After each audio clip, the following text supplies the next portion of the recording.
Hey guys, what's going on, everybody? Welcome back to another Flesh and Blood stream. I don't know if you guys saw it or not, if you guys were just hanging out or not, but I decided that I thought it would be pretty cool to have my starting soon screen be a call out for all the people who are members on YouTube and for all the people who are subscribers on Twitch.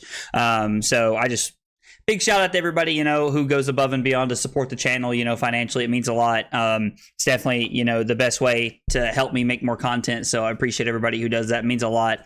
I'm really excited to dive back into Katsu tonight. I feel like, the last couple of nights, I've played 16 games over the course of 2 nights, and I'm 14-2 so far. Went 6-2 on night 1 and then went 8-0 the other night when we played.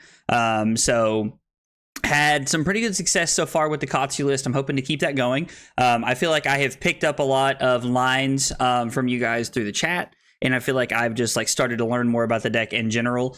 So I'm looking forward to playing more games and just taking a little bit of a deeper dive into the list, and just so I'm just excited. I really like this Katsu list. It feels really strong. The one thing that I think I could honestly say I would change so far to this point would be that there's not a Salt and Wound in the list.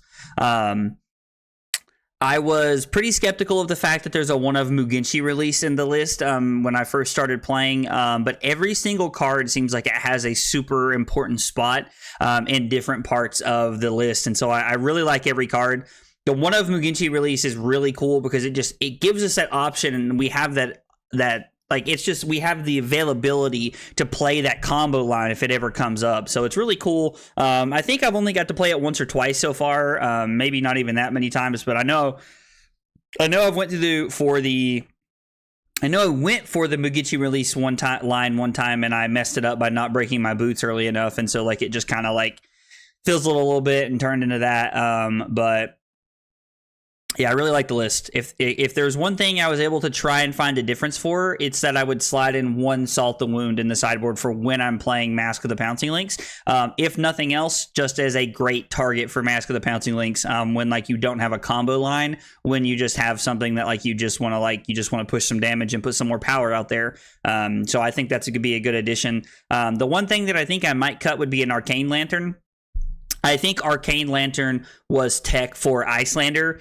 Playing 2 Kodachis into Icelander feels pretty unnecessary, in my opinion. When I was playing Kodachi Fi during ProQuest season, and Icelander was a thing, I was running Arcane Lantern as a way to play 1 Kodachi into Icelander, because it seems like that's all you ever really needed to attack with was 1 Kodachi anyway, because the other resource was more valuable as a blocking resource, or able to play through Frostbite. So just some things like that. So I'm thinking that maybe you just go down to Tide Flippers, so that you have Tide Flippers against Vincent and other random heroes like that. But I think Pudding actually has the list set up in a way to where you are actually playing. No, I think he's playing Tide Flippers into those matchups. I don't know. I can't remember off the top of my head, but I just think that the Arcane Lantern might not be necessary, so that might be a change that I would look at making moving forward. Anyway, it's just some thoughts that I've had after playing the list a couple of times, but let's go ahead and jump into some games. I've also been playing Blitz online a little bit throughout the day, when I'm working from home and stuff like that. When I have some free time, I've been playing a little bit of Blitz here and there, just trying to stay fresh on the format and prepare for a skirmish a little bit. My Plunder Run file list feels really clean, and I actually played a little bit of Dash today that one of the guys on the team worked up. So I got a video coming out on Saturday where I picked out one of those matches that I played today with the Dash list, and we're gonna dive a little bit deeper into that match. So, hey, Ian, what's going on, dude? Hadn't talked to you forever, man. What have you been up to, buddy? Have you you've been playing the OG Fortnite? You been playing the OG Fortnite, dude? I have to imagine that answer is yes, because I've been playing OG Fortnite. All right, so we cut Soul Bead Strikes, the Blue Bonds of Ancestry, the 100 Winds, and the Winds of Eternity. So we're just cutting this line completely, cutting some 2 blocks here, I assume, and then we're just going to cut the extra blues. So, all right, let's just go ahead and dive in here. Going second is interesting. I kind of would have assumed that like my opponent would have wanted to go second, but I don't know. It's tough to say. Like there's probably a lot of like value for our opponent to like be able to set up. So also Warmonger's Diplomacy is going to have a lot of value in this for us. So okay, so it's coming in for 10 right now, which means we'll just be if they dominate, we're going to be in big trouble. So this is for 12. 3, 6, 9, 11, 12. I mean, I'm willing to give up a Breaking Scales block here just to cover this up completely. If this is a Rain Razors, it's a Rain Razors. Oh well, that's all it is. Just big chillin'. Hope you're doing well. And yeah, I've been playing a tiny bit. Refound my love for the infantry rifle. Dude, the infantry rifle is awesome, dude. I honestly forgot the infantry rifle existed until I started playing the OG Fortnite. But yeah, man, I've been doing well. I was like, we've just been playing Fortnite, man, and that's really been about it. I was like, not much else like really going on. We've just been playing Fortnite and hanging out and playing the new Call of Duty a little bit. So, but I'm glad you've been able to chill, man. I'm glad. I know you were traveling a lot for a while, so this is an interesting hand. Like,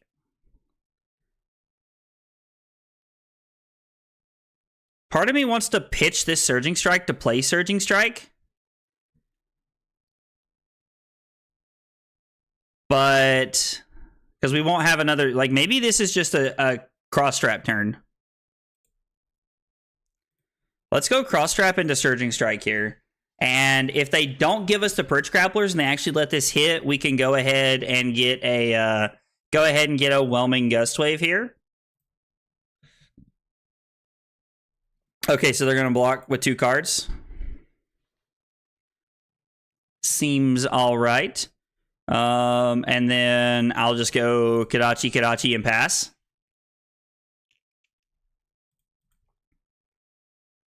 Them blocking on the very first attack here was very good for them. I'm going to Arsenal the yellow Surging Strike and just pass here. Try to set up for a little bit of a better turn. We have more zeros this time around, so our opponent doesn't throw something at us that's gonna like ruin our day or anything. We'll probably just take some damage here to be able to play our hand, because we have we need this to hit to like really have a combo line. But I mean, they traded in a 4 for a 5 here. I imagine they're just gonna come in for 5 dominate here, and then they'll probably just come in for 5 dominate, pitching a card. Oh no, they're going to come in for 8 dominate. Interesting. Putting Red and Ledger on the bottom. I mean, I guess they're keeping their arsenal. So if I take 10, I just go to 30 here, basically, and give them a ponder. And then I'm able to go Kadachi, pitching Flusterfist into... I mean, I guess I could block with Flusterfist to get one in the yard. Might as well, right? Get a Flusterfist in the yard this way. Save some life here. Play a little bit more conservatively. It's probably the better approach. So let's go ahead and go Kadachi. And then we're going to throw the Surging Strike. If they block with a 2-block, and I mean, there's a few things they could block with here. It's like if they give it to us, we will definitely try to take advantage of it. That's a big sag. They just pondered into a Sink Below last turn. Yeah, that's a big sag. So I'm gonna play Warmonger's Diplomacy here. I'm gonna name War, and then I'm gonna arsenal my Bonds of Ancestry and try to set up for another turn. Still 4 copies of Surging Strike left in our deck that we have to draw into. And we'll just we'll go from there. No, we're not going to pay. So we're down 4. Now we'll have 2 chances at making this be able to hit here, which I really like.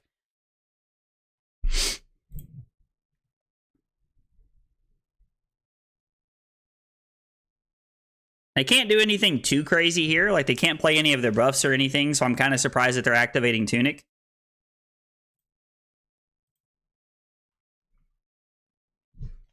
Yeah, if they want to undo their Tunic here to, like, start the turn, Like, that's completely fine with me. I have absolutely no problem with them undoing their tunic here. Like, in fact, I would rather them undo their tunic so that we can play a better game, personally.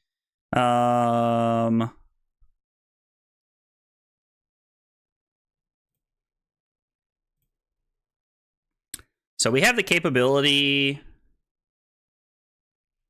to do some pretty cool stuff here. Yeah, this is a pretty good hand here. If this first Blackwater hits, I think this is a double bonds turn. Because if this hits, we pitch the Mugenshi release to pay. So it's not gonna hit, but that is still okay.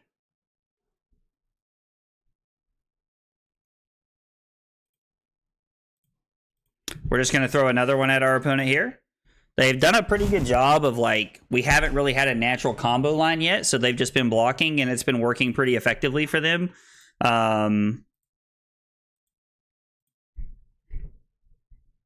Is this another defense reaction for my opponent, or...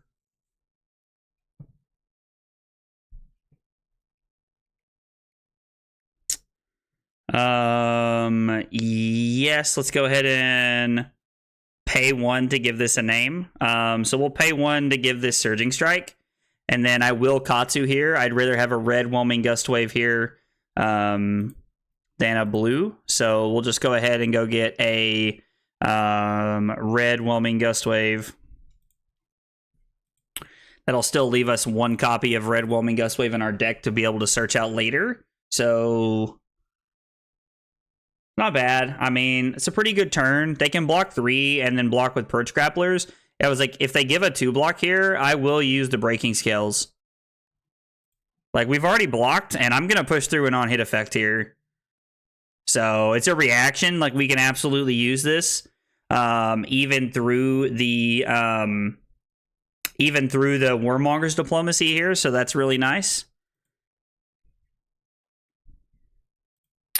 That's not really going to do a lot for us. It's not really going to do a lot for us at all. I mean, I guess we're just going to go get Flusterfist here. Right? Like, so... even if I get Whelming Gust Wave, I have no way to search again. And... yeah, so we're just going to go Flusterfist and get a red one here. And then this is going to be for 4, and on hit we'll draw a card for Mask, which is really nice.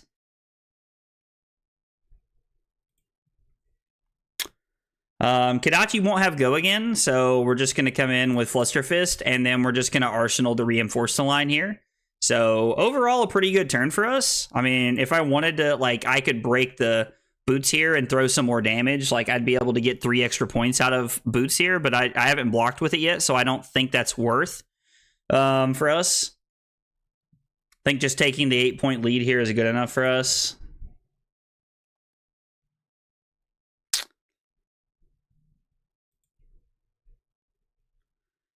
Did he just put that on the bottom and find another one? Wow, that's pretty good.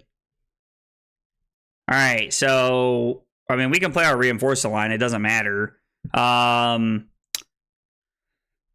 honestly think we're going to have to take the Remorseless here. If I'm just being honest, like, I think we're just going to have to take the Remorseless. We kind of have, like, a natural combo line lined up pretty well here. So, if we take 8, we'll... man, that's a lot of damage. That is a lot of damage here. But it's Dominate, so we can't block it anyway. So, I mean, we might as well just keep our cards and play through everything. Hold on to the Reinforce the line. So we're going to take 11, 13. So we're going to be at 20, basically. And then we're going to be at 19. This is a reaction, so it doesn't count. Whenever they play an action card. So, yeah, 19, 18, and then whatever we draw into. So we're probably looking at ending the turn at 15, and I think we're going to put on an easy, like, 10 points or more here. So let's just go ahead and... let's just go ahead and take this. Yeah, we'll probably end the turn at like 15 to 13 here, and I think we can put on 10 to 15 points worth of pressure right here. This is a really good hand, and I think we'll have a couple of decent on-hit effects. Thankfully, the Kodachi does not cost us a life, so we get to play a little bit of offense there with no downfall from the Remorseless effect, which is kind of nice. But everything else we're going to be doing this turn has a lot of downfall here, so we're going to have to make sure that we're like really trying to push the tempo here. And our opponent might just give us 2 cards. If they give us 6, that's completely fine. We'll just go ahead and hang on to the empowerment. No reason to play the empowerment. But if they do this where they block 5, I am definitely going to be playing the Ancestral Empowerment here, because this is going to put this up to 6, give us a second Chain Link that hit, and then we have a 0 for 5 coming in next turn. Hopefully we find a 0 coster off the top of our deck, just like that, so that we can activate Katsu to go get a Bonds. And we're rolling. We are rolling, rolling, rolling. Rolling, rolling, rolling. Keep them doggies rolling. Yep, so we'll go ahead and get a Bonds. This is great. This is for 5 on hit. Give us another card, which is even better. Hey, Noodles, what's going on, man? I'm doing well. How are you, brother? You doing all right today, man? Yeah. Yeah, give us another card. I mean, I wish it had been a blue so we could pay for the Pox, but, you know, beggars can't be choosers. I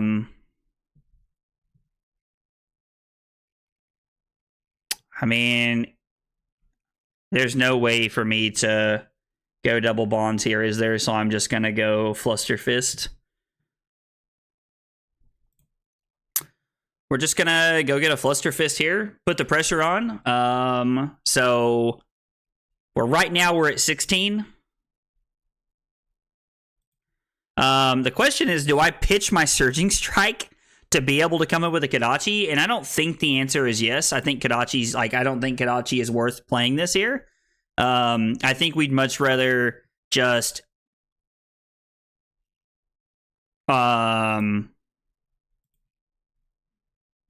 I think we'd much rather just take this. No, we can't pay, so we have to go to 16.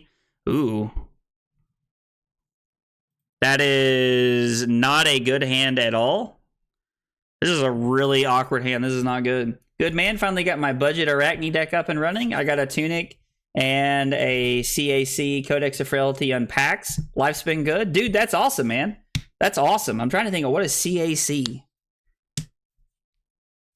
Command and Conquer? Is that what CAC is? But yeah, dude, that's awesome, man. I was like it sounds like you're picking up a lot of cards, dude. Especially if you're picking them up off packs, dude. That's a huge win. That is a win, brother. Every day of the week and twice on Sunday. So let's come in with a red Surging Strike, because it requires a 3 and a 2 to be able to block, or it requires a 3 and both pieces of their equipment. This game has definitely gone our direction so far, but we gotta hopefully keep that up. 1 red in the ledger can really put us on the back foot here. I'm gonna go ahead and fill out my log here while I'm waiting on my opponent. They're playing Azalea, and we went second. They wanted to set up, which makes sense. Azalea is a pretty good setup deck, so yes. Okay, cool, dude. That's awesome, man. Yeah, Command and Conquer was like the first real big card that I bought for everything, and I just that was the first real big one that I bought. You know, honestly, I don't even think I want to use Katsu's ability. So if I go get a red Whelming Gust Wave, which is one I've left in my deck, I can come in for 4 here. But if I hit no, it's 4 and draw a card, or I can come in for 7 and have the Reinforced Align. So I think I'm just gonna say no, actually, which is kind of surprising. And then I'm just gonna come in for 7 here. Let's try to put our opponent as much on the back foot as we can here. Coming in for 7 is pretty solid, because we have Reinforced Align in Arsenal, and we have a Breeze Rider Boots. Plus, we have all 3 Flick Flacks in our deck, which we didn't draw any of. But even if this is a hand where we end up having to block quite a bit, then we're still in good shape.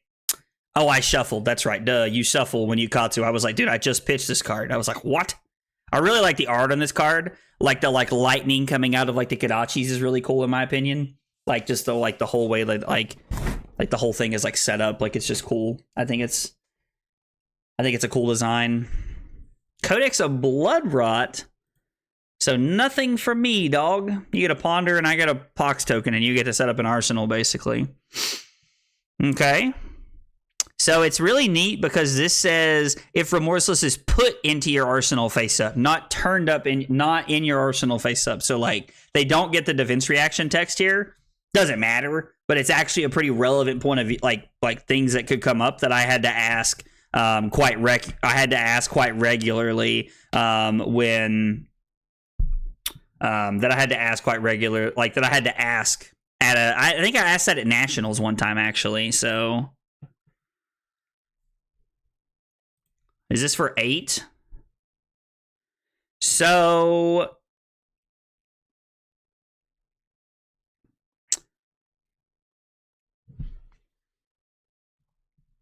my hand doesn't really do much here. Like, I'm going to be honest. Like, it's 16-2. They're giving us an opportunity to block, and my hand doesn't do a lot. They left a card on top, which means they definitely want to arsenal it. So they don't have, like, snaps to, like, bail them out or anything. So if they are, I think blocking 9 and playing Warmongers is actually a really good line for us. Now, to be fair, our opponent can play around this by just, like, not arsenaling their card. That would take a lot of like that there would just be so much behind that. Like if they were able, like if they had the like heads up play to not arsenal to play around Warmongers right here, that's a real heads up play. There's a lot of like what is the word I'm looking for? What is the word I'm looking for? God, what is it called? I don't know, it's like patience, but like not patience. Patience is not the word I'm looking for. I'm like having a stroke trying to think of this right now. I don't know. And we can just ignore me. So if I go 5 go again, putting this on the bottom and to throw 3 at them, we're in a pretty good spot here. Katsu feels very anti-pitch stacking. Oh, 100% Trent. It is very like anti-pitch stacking. You're just tutoring so often. So like you can pitch stack as well as you want, but like I don't really feel like you're really pitch stacking that often until you get down to like 10 or 15 cards. And even then it's like, what are we pitch stacking? Like we're already like in second or third cycle here. I could pitch the Gust Wave here to play Kadachi. That's the only way to give Kadachi's go again. I mean, if I just go 5 go again into 3, that's an 8-point turn versus Kadachi into 7 is 9. So technically it's more, but this demands to be blocked by a card and some equipment, and then this demands to be blocked by a card. The Kadachis can get blocked by 2 pieces of equipment, and then they have to give us 2 cards.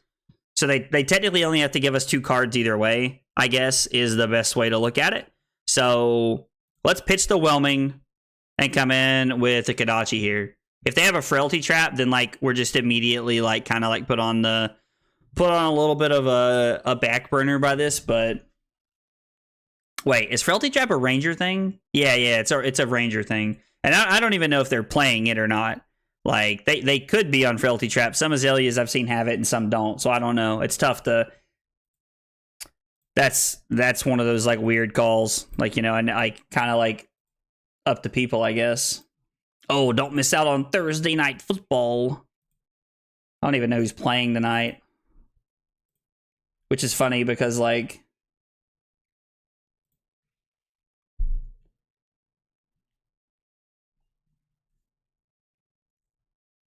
Play the Gust Wave into Bonds. Yeah, so if I pitch this Gust Wave, play Gust Wave for 2, and then play Bonds, I can go get something. And I can even pitch my E-Strike for Kadachi. Yeah, that's probably actually the best. That's Gust Wave, Bonds, Fluster. Yeah, and I can even Kadachi first before I do that. That is by far the best play. So now I can just pitch my E-Strike to Gust Wave, Bonds, and then go get a Fluster Fist. Is there a red Fluster Fist left in our deck? I'm pretty sure there's 1 left. Yeah, there's 1 left. We got some blue ones out, but that's it. So yeah, good call, Steven. Good call, Steven. This is definitely a much better line. I was definitely blinded by like my own like, because it's 1 and then 3 and then 6 and then the Fluster Fist is 10. So it's actually 1 more point than the line I had come up with, which like really good.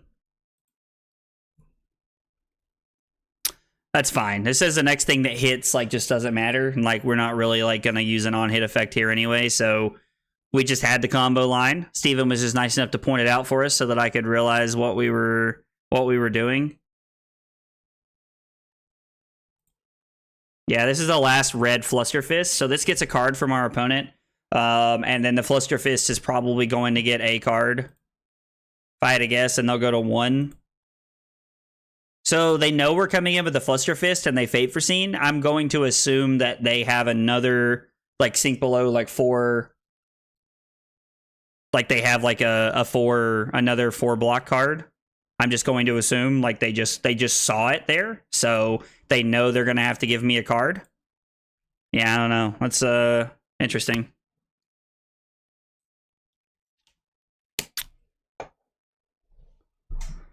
Honestly, I know I said this, like, I think I said this on Tuesday, like, chat, you guys are 100% the reason I have been doing so well with this deck. So, like, everybody in chat, give yourself a pat on the back. Like, because, like, it has been, like, everybody has been super helpful in my journey of trying to do well with Katsu. Everybody has been a really big help from, like Twitch, Kick, like YouTube, everywhere has like helped in some way, and like I appreciate you guys being a part of that. See, now because my opponent blocked incorrectly, he's gonna have to give me Tunic as well. If he gives me the knock on my Bonds and then gives me the Fate Foreseen on the Fluster Fist here, I mean, he just doesn't have to give me Tunic. He could also just go to 1. Like, I guess he's worried about that getting go again and then me being able to play the card in my arsenal. But I've been sitting on it forever. Oh my god, this hand is not good. I would have started with Gust Wave and Bonds. If either of those hit, you can search for Dishonor, Pop Boots, and force their whole hand. Oh, okay, so not playing the Kadachi would have actually been a big like a favor for me there. Yeah, no, that makes sense.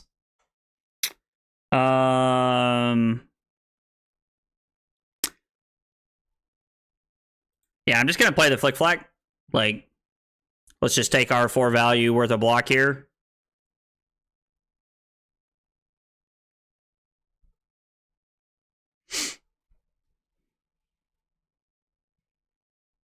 Play the Flick Flack, and then if they do have like a Codex or something, we can, like, we have Dishonor to like block 5 with, which is really good.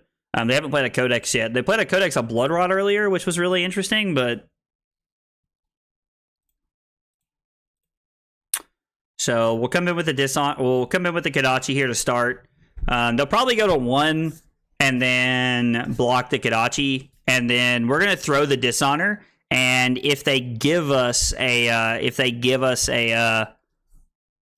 is it better to just play the Art of War here, or should I try to like get him with the Art of War? I can try to get him, or I can just play the Art of War and hope for some good stuff. I think I'm gonna try and use the Art of War to like bait out a 2 block and just try to get him. It's, I don't know, like,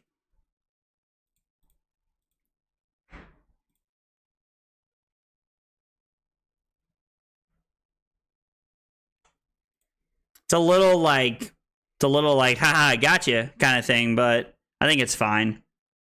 Like, our opponent's at 1, so we can just block with Mask whenever we need to. So we have 3 points of equipment block, and we have basically a defense reaction in our arsenal that doesn't get punished by the defense reaction text. So this is a sink below. So now because of my play, I'm just stuck hanging onto the Art of War, which, like, I guess is fine. Like, I don't really see a problem with like me hanging on to an Art of War for another turn. Okay, our opponent goes to 4.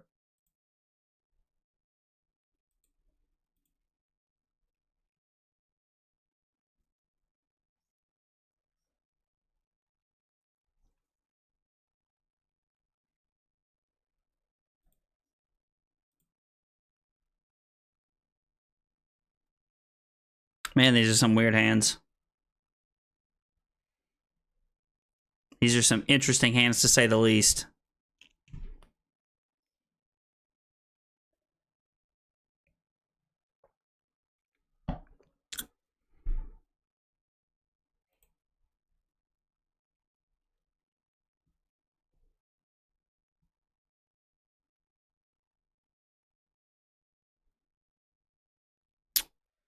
So I can block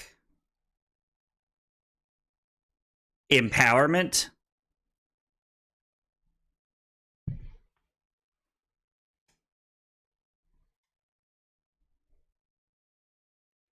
I block Empower, if I, so... This is weird. I can block Empowerment and Mask. And then go... No.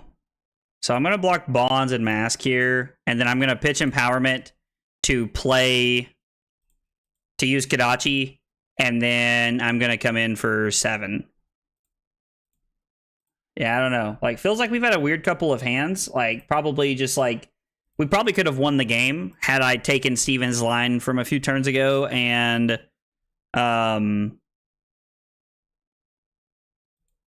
and just tried to go for it all, but I didn't see that line in time. Also, our opponent blocked both of the things on that turn, so like it's also very possible that like our opponent just like would have blocked and it was a non-relevant factor. I think our opponent's like trying to fatigue us here. I don't really know what's going on. Wow, this hand is like incredibly awkward. So I'm just going to go ahead and play the Art of War because honestly, I don't really like any of the stuff in my hand right now. It's all very awkward. So let's just try and find a better hand. So Kodachi, Command and Conquer for 7. Doesn't seem that bad.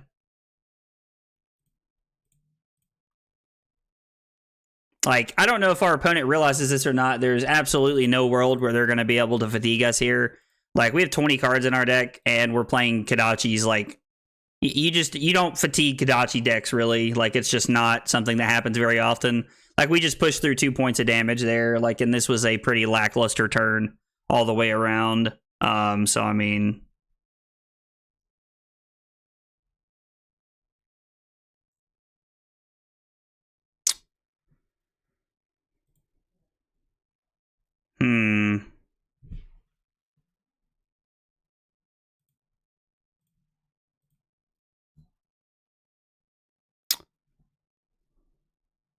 I mean, if they keep blocking the Kodachis, they keep blocking the Kodachis.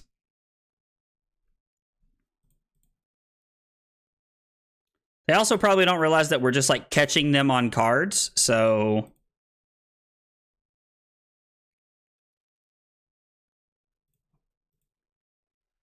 Kodachi. And then I want to keep this Bonds in my deck because it's the last red Bonds I have in my deck, I'm pretty sure. There's 1 red Bonds of Ancestry. I'm pretty sure there's another one somewhere. There's a yellow Bonds. There's 2 yellow Bonds over there. Yeah, there's 2 red ones right there. So this is the last red one, so I'm just going to keep it in my deck here. Which means I probably should have pitched it to the Kodachis. I don't know. Like, there's a pretty good chance we find a... There's a pretty good chance that we find a... like a Gust Wave or something to try and make something happen here. Yellow Headshot. Interesting. What should Carly's command be? I think Carly's command in my stream is like, "Eee!" or something funny like that. So... But I don't know. Like, whatever you want it to be, man. What do you think it should be?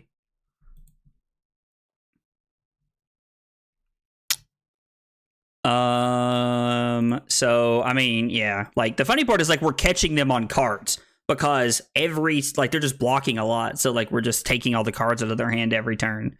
Like, this is the problem. Like, and then we found, like, a combo line here. Like, they can't do anything about it.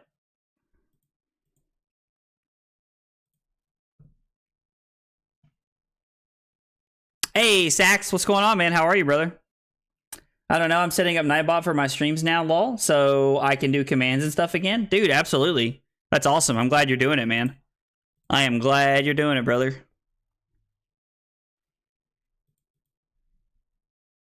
All right, so that was the last point that they had to give, huh? That was it.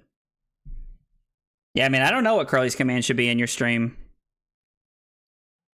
I don't know. I'm trying to think of, like, something that, like maybe a joke that, like, you and Carly have between the two of you or something like that. I don't know. Like, I don't...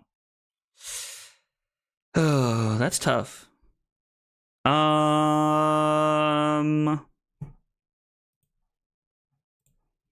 We'll go get a Dishonor, because this is going to get the last 2 cards out of my opponent's hand, and then the Dishonor is going to get a card. Ooh. Okay. So I guess technically they could have a defense reaction and not die here. I didn't think about that. They could have a 4-block reaction. They could have a defense reaction that could save them here. But if not, they're just dead. Yay, it's a 2-block. You're dead. All right. Took a while, but we finally got there. That was a long game. We threatened 111 damage, and it took 31 minutes to win. Interesting. Living life, all good? Good, man. I'm glad to hear it, Sax. I'm glad to hear it, brother. You streaming tonight? I wake up almost every morning with a coffee and COD notification where you stream before you go to work. I was like, I see those. I see that. Not sure? Well, if you do, man, I hope it goes well. I hope it goes well if you do. All right, let's see. We got to win. Got tempo. They swapped to fatigue, but couldn't fatigue us. Ko and Dachis are anti-fatigue. And so one thing I really like about Kodachis is that they're just like natural anti-fatigue. Like they just play around fatigue so well, like by themselves.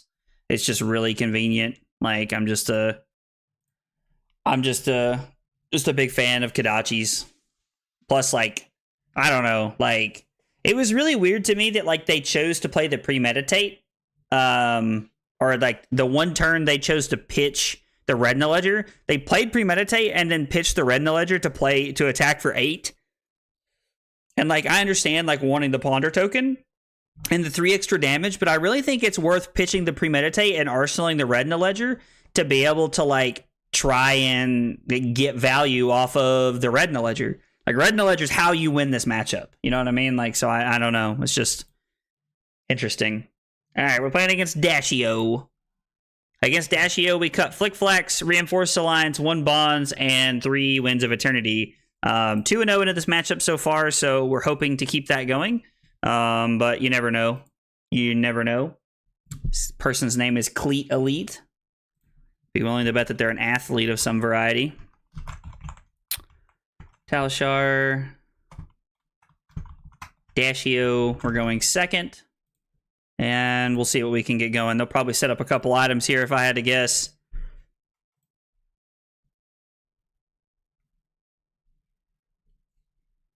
Be where I would put my money.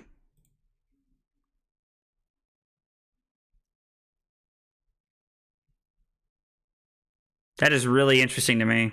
That is like very backwards. Okay, so it doesn't matter. Okay, that's fine. Oh, they played this off the top. Okay.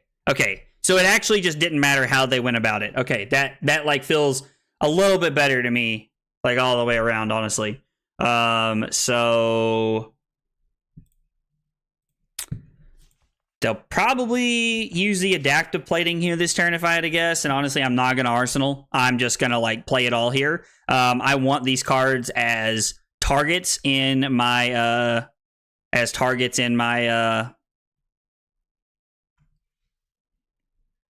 graveyard. I'm actually going to lead on the 100 wins here. I think leading on the 100 wins is better because if the 100 wins hits, we can go ahead and Katsu, discard the Fluster Fist, and go get a Whelming Gustwave red here.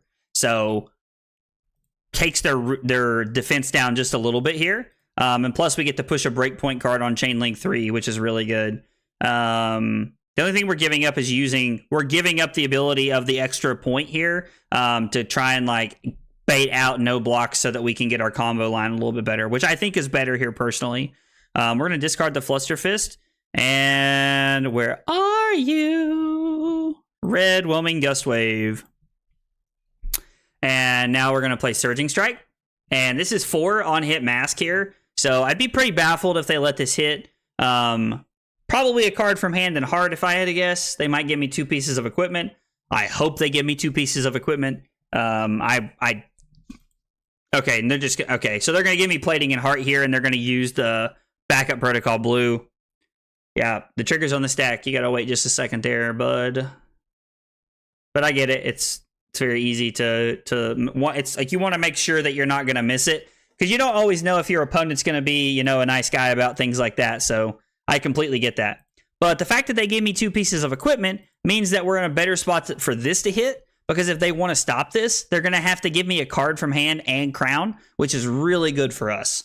So, like, I don't really know why they blocked the Surging Strike. Like, I guess Mask, like, we push Surging Strike on Mask, like, because the fact that I'd already gotten my combo piece, you obviously don't want to block it there. God, how cool would it be if this was like a Bonds or something? I mean, there's no reason to play this, right? Like, there's just no reason to play this. We're not threatening Mask. Like, we've already Katsu'd. Like, yeah, let's Arsenal our Soul Beat Strike here. If nothing else, is a 0 for 4 that has to be blocked. So, we'll make them have it. Another Soul Beat Strike. Soul Beat Strike is really cool and, like, a card that I really like. But at the same time, Soul Beat Strike is, like, just so... It's so easy to, like, shut my turn down. Like... Ho ho! Okay. So crank a Boom Grenade and play a High Octane. We might be in danger here. I'm in danger. I love Ralph. I never really watched The Simpsons growing up, but God, Carly was showing me. Bless you! But Carly was showing me. I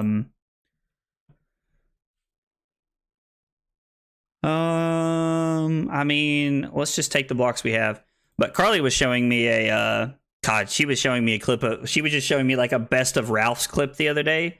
And, dude, like whoever wrote that character, bro. That kid's, like, wild. Tome is really good, even if it's not from Arsenal, because it gives them an opportunity to extend their turn here. I think Dashio is going to be one of those decks that I'm expecting to have a pretty high amount of representation this weekend in Columbus this weekend. Columbus. Not gonna lie, part of me kind of wishes I was going. Part of me's glad I'm not going. Like, I want to go and I want to play cards. If I was gonna go, I would be on my Emberblade Fire list. I can say that with a lot of confidence. I'd be playing my Emberblade Fire list this weekend. But I don't know. Like, I'm also glad to not be going because, like, I'm just happy to be here. Like, at home. Like, it's nice to have some weekends off and just be at home, you know what I mean? Like, and it's you don't always get those, you know, like that's not always something that we get. So I mean, I'm just gonna make an attempt to block this here. I want to like stifle their Boom Grenade as much as I can. The Boom Grenade and the penetration script here, those getting as little value as possible. That's where I'm at. That's where I want to be. And they could activate Heart here if they have a 6er here. They're gonna take one of my cards. Like, they're both 2 blocks, so they're gonna take one of my cards, and I'm just gonna block with the other one because, like, I'm just gonna throw my Soul Beat Strike. It doesn't really matter. I can block with both of my cards in the boots here, and I can just make their Boom Grenade, like, completely irrelevant this turn, which is kind of nice. Now they do get to shoot me with pistol 3 times, so I will end the turn at 34. I'll only be up 6 points, but they'll be going into their turn with no Boom Grenade, no penetration script, and they can get back a blue if they want. But I don't really know why they would, so we'll just be looking at Teklo-Core and a 4-card hand with 2 counters on the shot. So we're just going to block this. Like, just like having the value of being able to block this is so good. Like, we're getting so much value out of this. Penetration scripts. Okay, I was like, just attack actions, right? I was like, man, because if that's for 9, if the old gun is for 9 here, that's pretty good. That's not too shabby.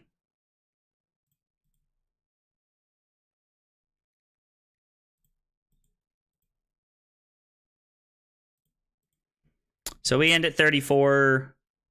Again, I don't really think I want to throw the Soul Bead Strike here. Like, this just says cards with combos, so like this wouldn't have go again even if we did break the boots one turn, but I don't think I want to throw this yet. I don't think there's really a reason to. Like, we're not threatening anything. They're just gonna take 4 and let this hit here. So I'm just gonna pass. I'm just gonna pass, and we're gonna go into kind of a reset turn. Where I'm hopeful that I draw a pretty decent hand here, and I'm hoping that their hand is like attack with one thing and try to put a couple items in play. Now this hand is not very good. Yeah, like this is definitely a blocking hand. This is not the hand we wanted to see to try and take a lot of tempo back. We already have all of our combo pieces like in the graveyard, so that we want anyway. The only thing we're missing is a bonds. We don't have a bonds or a dishonor. We didn't draw a dishonor until like pretty late last game, so maybe I'm the one who is schizophrenic psycho. Yeah. Carly and I went and played pickleball after she got home from work, and we were listening to Puddle of Mud on the way home. Yeah, let's just block 3.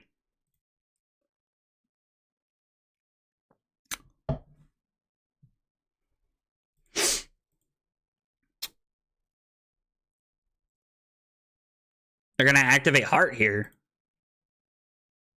Get rid of a red zipper hit and a high octane. See ya. We will take that. We will take that every day of the week and twice on Sunday. Let's go. Heist is definitely going to get blocked. Like 1000% we're going to be blocking the old Heist here. I'm just going to block with Whelming and Flusterfist here. And they're not going to boost. So we're just going to block with the 2 cards here. And then I don't want to give them the Boom Grenade or the Heist effect hit.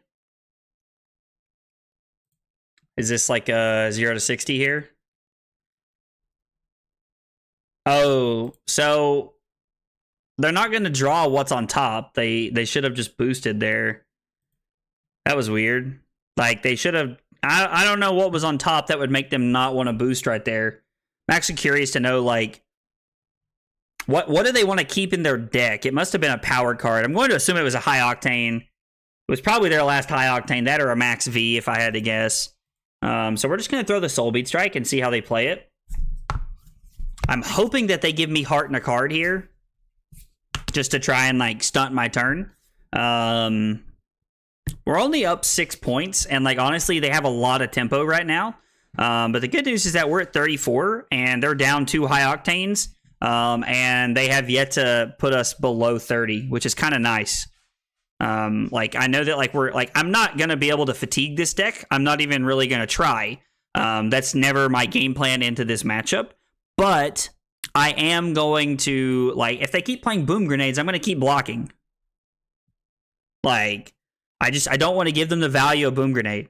Like, we've forced them to block quite a bit so far, and like we've just like been able to prevent them from like having big turns. Now we might not be able to this turn. Okay, so they boost away a Spark of Genius. I think this is just a very quick block with Dishonor here. What I'm hoping to do is keep my Flusterfist, my Diplomacy, and my 100 wins so that I can go Kadachi 100 wins into play Wormmonger's Diplomacy to like really try and get some value here. But this is a pretty easy block with Dishonor in my opinion. We don't have one in our graveyard and we need one. Okay, so the Boom Grenade was off the top of their deck that they tried to play. I wasn't really paying attention to like what was happening that quickly, so we are going to take 4 here and go to 30, which is fine. It's an extra action point for them, which is really good.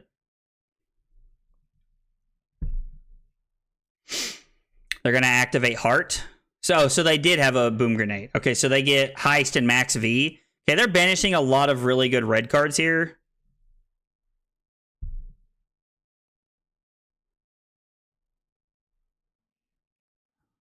Why? Okay. Are we going boost or boost here?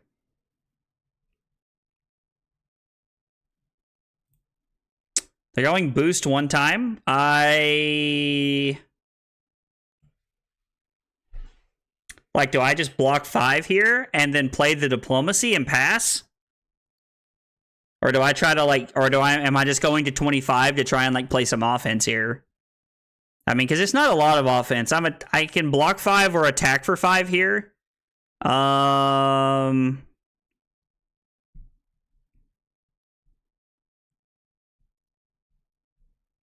Let's just take 5. Let's take 5 and try to play a little bit of offense here. I think that's definitely going to be the play.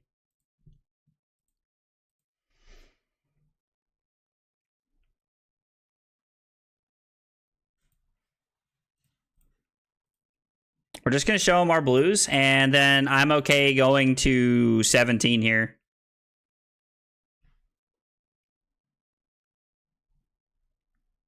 I am just okay going to 17 here. Because they have 2 action points here, so they're just going to shoot me twice with the gun, and I'm going to go to 17. Or my opponent could be in a spot where they only want to shoot me once or maybe 0 times because they're thinking, I have 1 high octane left. I need to save up. I need to be hanging on to my counters for the high octane turn. They obviously do not feel that way, which I completely understand and honestly agree with. But all right, I'm down 11, but I have a pretty decent hand here. And if they block incorrectly, I have breaking scales to like force mask, which is pretty good, I think.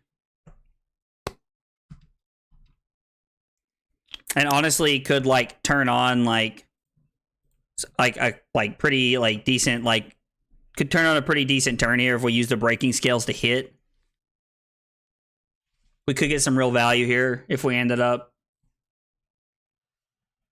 like, depending on what we draw, we could get pretty lucky here.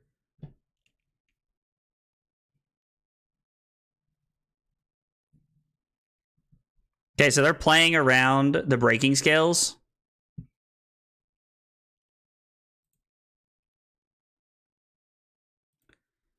And they have 2 cards in hand. I'm going to throw the Soul Bead Strike here because if they want to block, they have to give 2 cards. And I would rather them... Whoa. Because I would rather them give up 2 cards here than just keep cards. And if they go to 22 and then we play the Warmonger's Diplomacy, like, I'd say that's a pretty big win for us. Now, the only thing about playing Warmonger's Diplomacy here is that we don't have the ability to actually activate Strap next turn if we need it. Or even if we try to use it as a rocket instead of like our parachute. Okay, so they are just going to block 2. I'll Arsenal this because it has a lot of like good value in this matchup.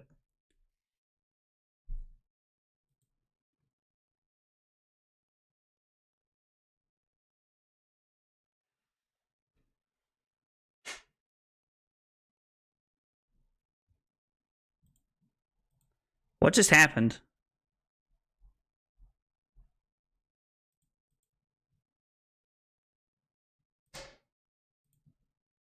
Play this. Teclocore goes off.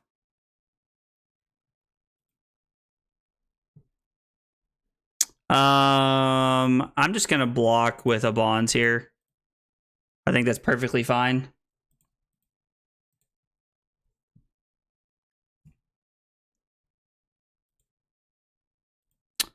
Let's name it Go Again here. So I'll come in with 5 with Go Again, and then I'm just gonna play. I could have went for the Surging Strike play, but I'm just gonna say no on the Katsu ability here, and then I'm gonna play Warmonger's Diplomacy because Warmonger's Diplomacy has the ability to do a lot of to have a lot of value in this matchup, and I'm just gonna force. I'm going to see if we can get like some real value out of this here. This is not a good hand. And we're not going to be able to cross trap here, which is also like kind of tough.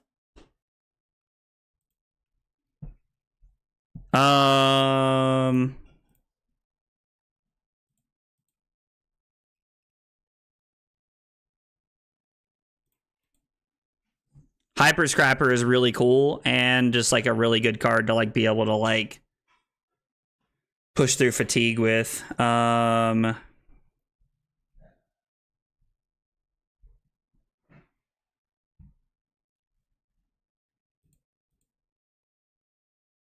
mean, they had a really good turn. They had a really good hand into my into my diplomacy there.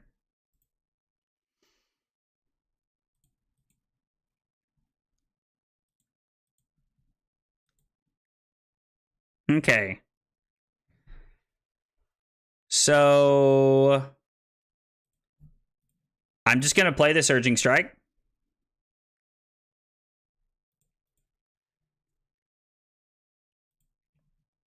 Yeah, we'll Katsu. We'll discard the 100 Winds and go get a red Whelming Gust Wave here. I mean, they have to decide how good their hand is at this point. Like, if they want to keep giving up these cards to me. I mean, that's a good card, but it's not what we wanted to draw. Not right there anyway. Really wanted to draw Bonds, which it just sometimes you don't get there. This is their last high octane.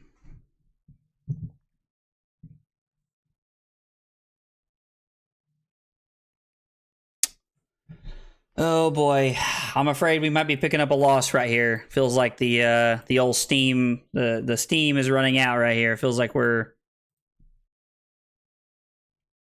running into not a good one here.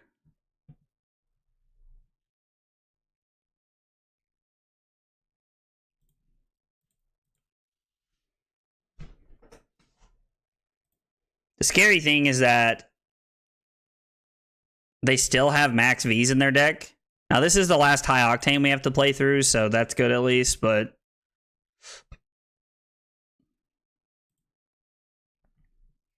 okay. I mean, they're just continuing to churn through their deck here.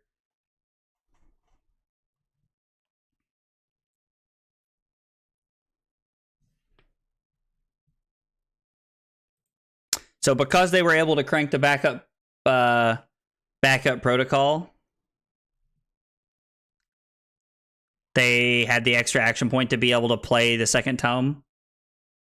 Lull this title. I mean, dude, Steven, you've been around, man. It's the irony in the fact of what I'm saying, because like Bonds is broken, but like you wouldn't know that based off of watching me play. Let's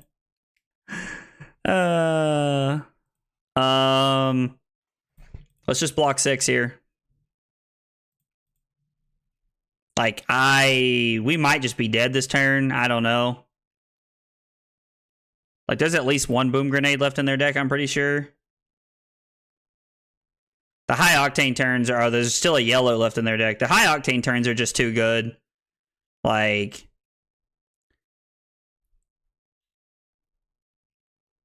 they've boosted twice this turn, so they could definitely play a 0 to 60 right here.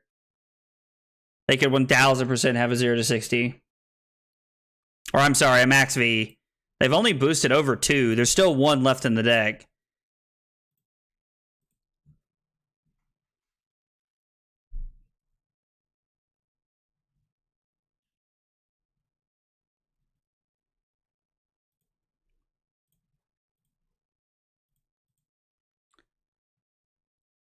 If this is any attack, I'm dead.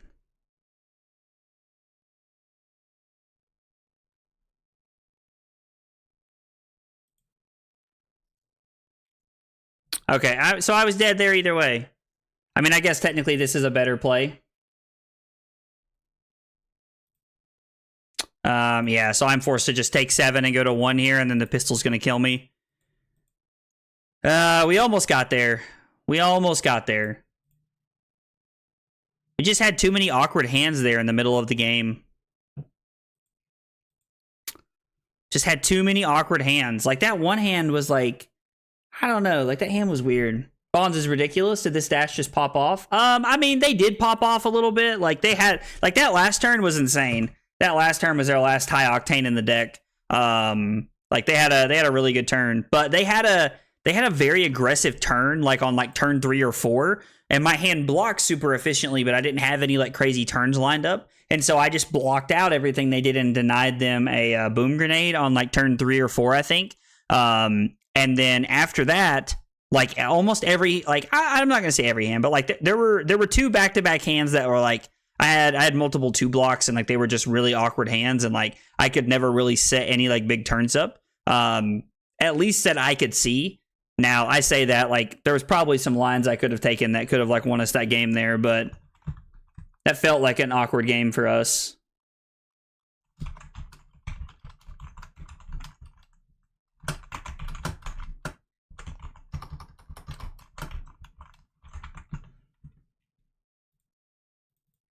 Let's see. Okay, 1-1 on the night. Hoping to shape that up a little bit. We're looking for a lot more wins than just one tonight. So yeah, I couldn't find I couldn't find any better lines personally, but we'll see what happens. I was like, that was like, you know, just because I'm saying that I didn't see him doesn't mean they weren't there. I can say that for sure. Okay. So we cut the bonds, the diplomacies, the E-strikes, and the reinforces. And I am forced to go first.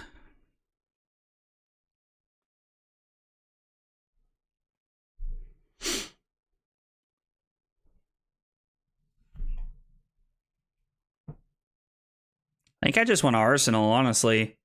Don't really want to give them a choice to filter, so I'm just going to pass.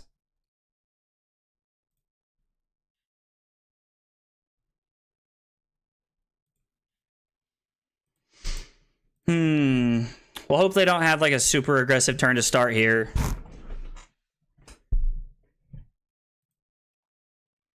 So they leave mask on the whole game, which is like really interesting to me. Like the concept of leaving mask on all game, like it personally, it annoys me to see it.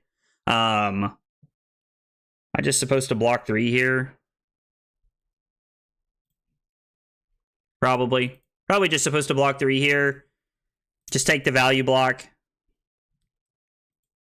Like the Phoenix Flame is coming for 1, and then they're probably going to throw 1 more attack at us and then Arsenal, if I had to guess. That would be what I'm thinking they're doing. Yeah, I'm okay just taking 2 here. Like, I think that's fine.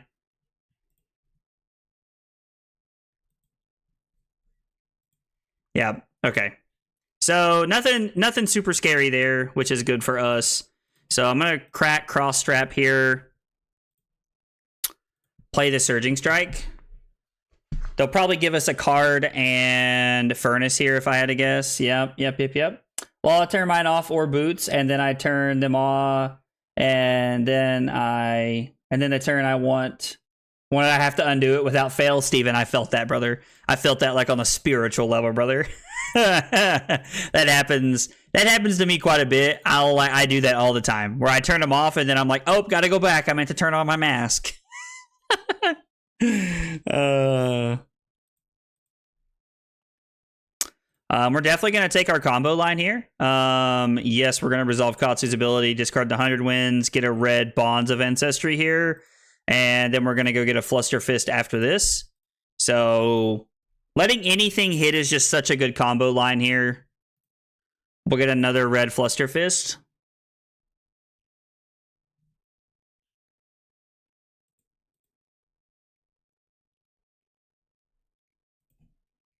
And then throw this and see if they decide to block our mask hit. I mean, I don't think it's worth it to turn on Boots here. We haven't even blocked with it yet. It could be worth. I just don't think it is.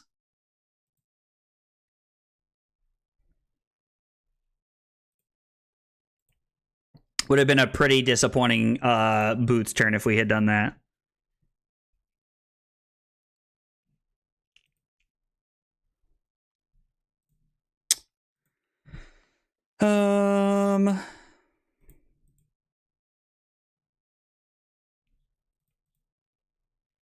Let's take 3.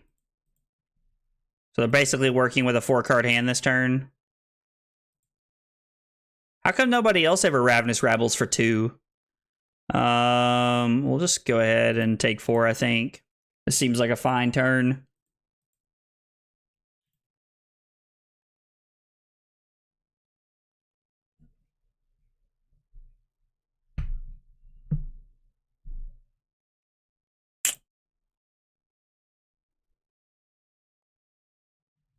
Maybe I'm the one. Maybe I'm the one who is a schizophrenic psycho.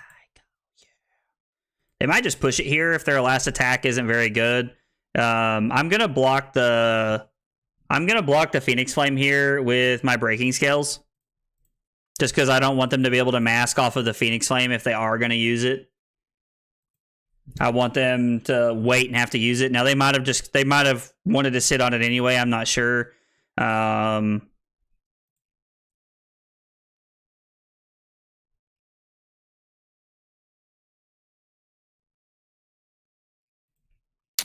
Let's just go ahead and come in with a Surging Strike, and we'll pitch a Surging Strike. Be curious to see how they block. They might give 2 cards from hand. I don't know. I could have led on the Blackwater, but I don't really think that's correct.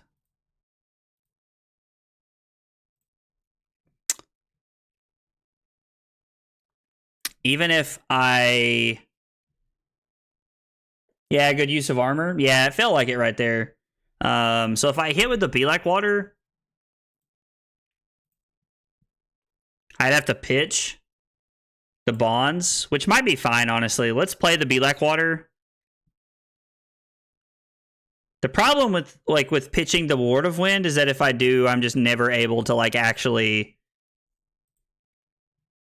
If I pitch the Lord of Wind, I don't have a card. I can't pitch my Surging Strike or my Bonds to be able to use Katsu, and so at that point I'm stuck with...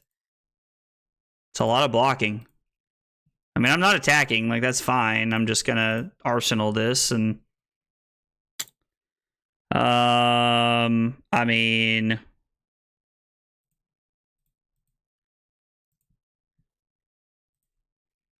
We'll just block 3 and take 1. Play the efficient turn cycle here.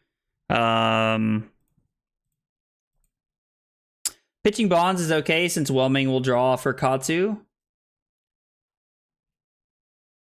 So if I pitch the Bonds instead of the Surging Strike, I guess I can Arsenal the Surging Strike there, and then I have a turn starter. That would have definitely been... that would have been better. Yeah.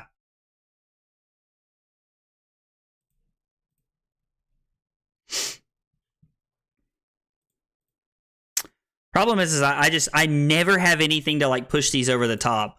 And I feel like that's really where Katsu excels. Is being able to push these over the top. That or maybe Katsu just excels from people's poor decision blocking, poor blocking decisions.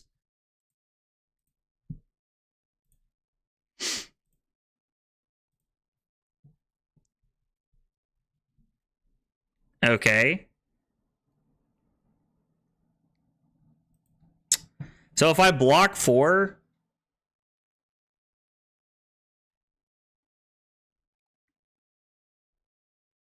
I mean, this hand's pretty good.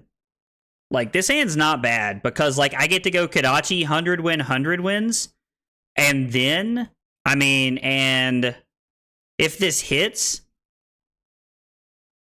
I can actually... So if I go Kodachi into 100 wins and it hits, I can discard the other 100 wins to go get a Whelming Gust Wave, play Bonds, go get a Red Fluster Fist for 4 go again, then throw the Command and Conquer.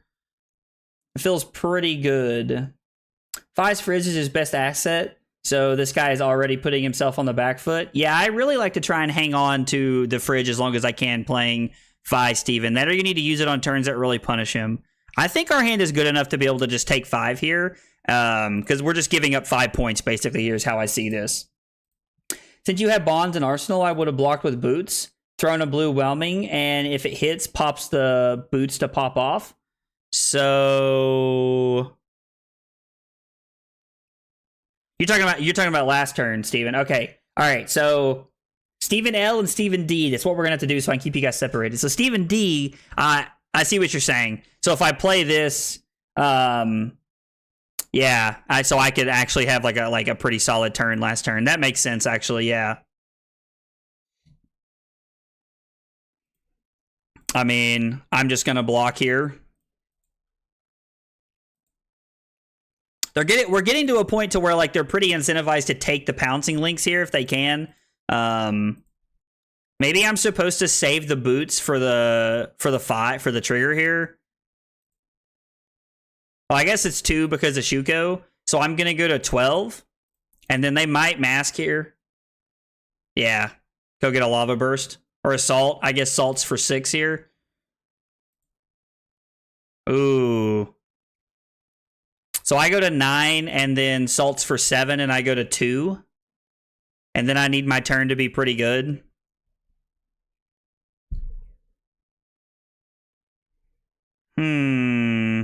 This is a tough decision here.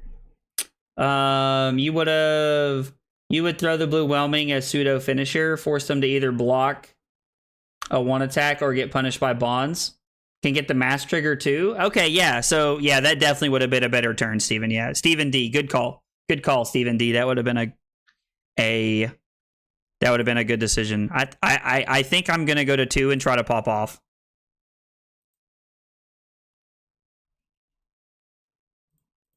Which is like probably not the correct decision here at all. Yeah, I guess they're not gonna have an arsenal. I should have blocked with CNC. See, yeah, I'm just like, I'm all over the place tonight. I am all over the place tonight.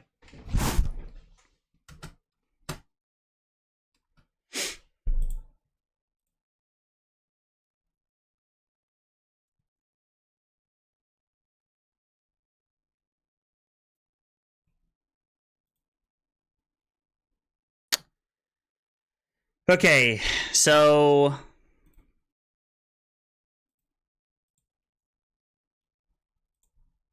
this is like our play here. I think we have to go for this play here. Like this is where we're gonna have to push it and try to get back into the game here. Yes, use Katsu's ability, discard the 100 wins to go get a Whelming Gust Wave, which is only going to be for 3, so they can block the mass trigger here with 1 card if they want. Yeah, Breaking Scales was like definitely our play there. So we're going to play Bonds for 3. We're going to... It's definitely just going to be Fluster Fist here, right? Like Fluster Fist is just our best option here.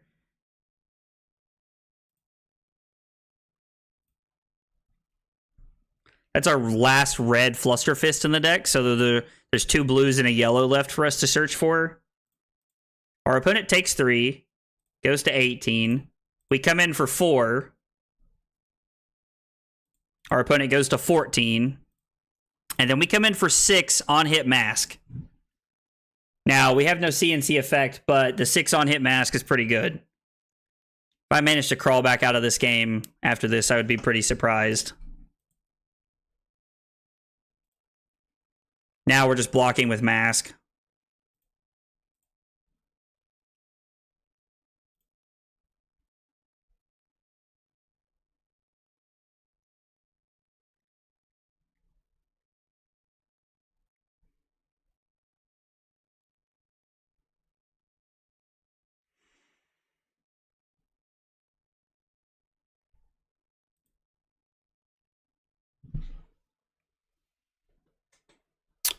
So they obviously want to keep their card here. Okay. I'm trying to make sure that we make the best decision possible here. So if I block with Empowerment, my hand is just Kadachi, Command and Conquer.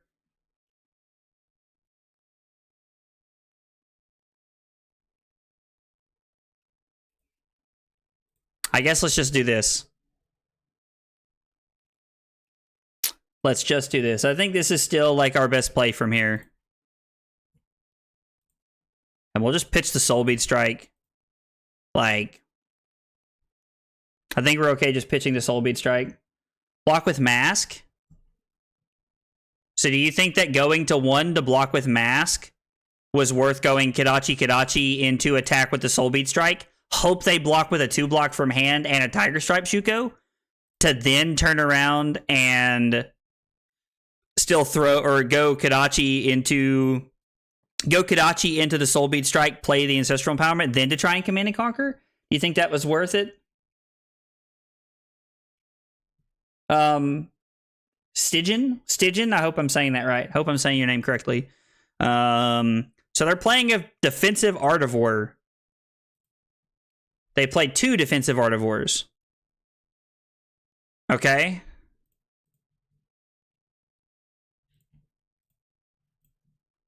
Well, the bad news for us is that they probably only have to give up 1 card from their hand and Shuko to be able to stop the Command and Conquer effect here.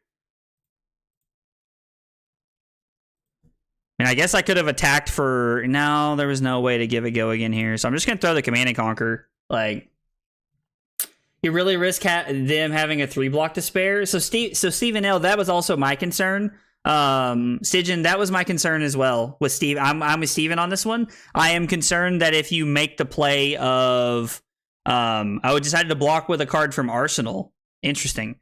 So he still gets to keep 3 cards. It's very terrifying, honestly. That if you do that play and they have a 3-block laying around to block with there, or they have the Artivore to play like that to be able to block with, like the whole turn is just shut down. And I think that like is bad news bears for us.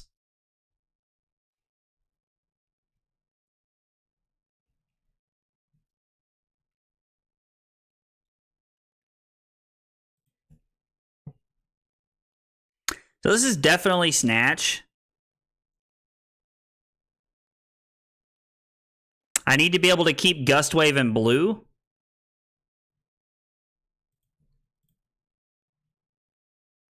I think this is the best way to block here. Yeah, I was like, this is just going to be snaps regardless. They probably have a Blaze Headlong or something they want to play. Block 3, go to 1. And then hope it's like a Warmonger's Diplomacy in their hand. So even this demands another card from my hand. That is unfortunate.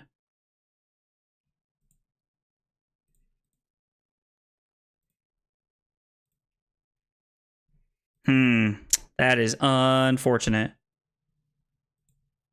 That could have been a really good turn for us if we would have been able to keep multiple cards there. So I think I'm just going to go Kadachi and just hope that we can hang on another turn. Like, we're at 1 and they have multiple breakpoints. Okay, Flick Flack is going to help. That I can tell you now. Oh my gosh. Oh, that's so bad. That's game. We lose now. I'm gonna force them to have it, but the game's over. Like there's no world where we're coming back from that. Double strike when your opponent is at 1 is the most like back-breaking thing in the world, and I can say that as someone who's done that a lot. Wow. The Pouncing Link's turn was hard. Yeah, the Pouncing Link's turn was like we went to 2 to like be able to like try and play back, and we had a really good hand. Like we sent a lot of damage. Like it just we had to like say no blocks. Yeah, the CNC's tough there. I don't think there's a world where I'm ever going to make the decision to block with the Flick Flack on. I'm never going to block with a Flick Flack on the one power attack ever to play around Command and Conquer. I'm just like I could sit and say that like we might or something like that, but that there's never a world where I'm going to make that decision. I don't think that's correct. But we got punished for that for that was the first time we had seen a Flick Flack all game, and we really got punished for it. So big Sage. Although there were definitely like many points throughout the game that like you guys were like pointed out that I could have played better. So like I'm not gonna just sit there and blame the game on like some bad draws and like an awkward, order or something like that. But so I definitely could have played better and gave us a better shot.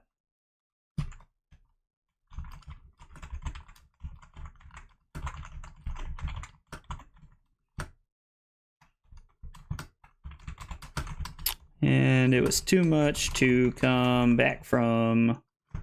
I could have played better. Multiple mistakes. Okay. All right, we're seeing how the other half lives tonight with Katsu. with Katsu tonight. We're games are not going as well as they were the other night. But that is okay. We're getting ready to rally back. We went 6-2 on Monday, and we're getting ready to rally back and have some good games here now. I don't think we played against Azuri yet.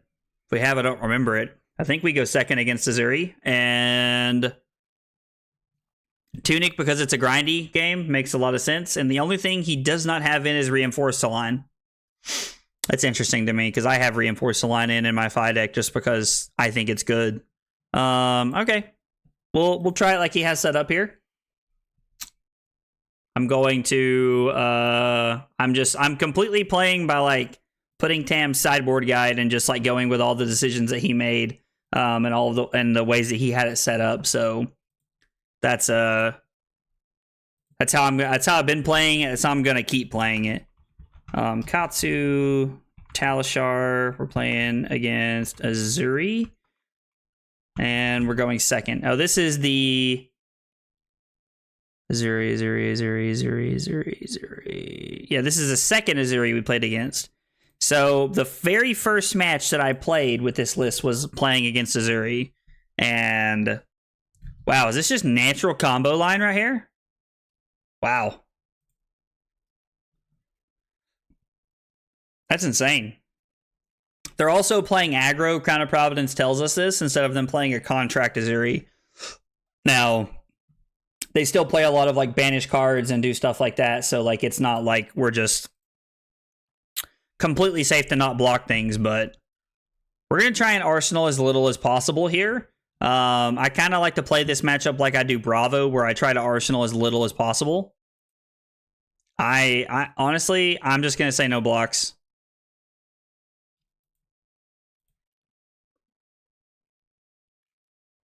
Like, if this is a that thing, that's pretty good. But I was like, I'm just gonna say no blocks, which is like crazy. Taking 6 on turn 0 is like wild. Okay, so Surging Strike does turn that whole thing on. I needed that to be like a Command and Conquer or something, because I did just have complete combo rolled up. Maybe I get insanely lucky and we just rip one off the top.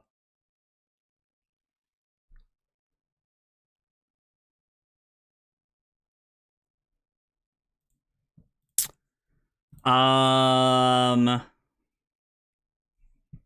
not a huge fan of arsenaling Artivore here. Not a huge fan of arsenaling Artivore here at all.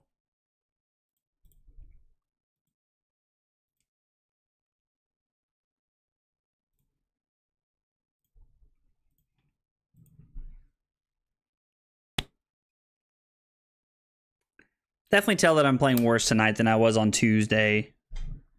I don't really know why. I can just feel it.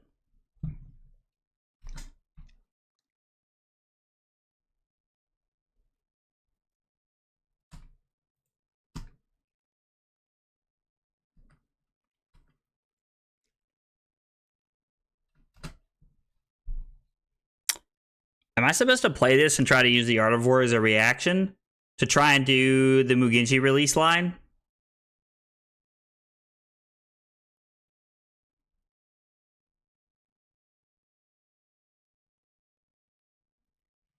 I mean, this has to hit, right? So it'd be a 1-for-5 that they can just block.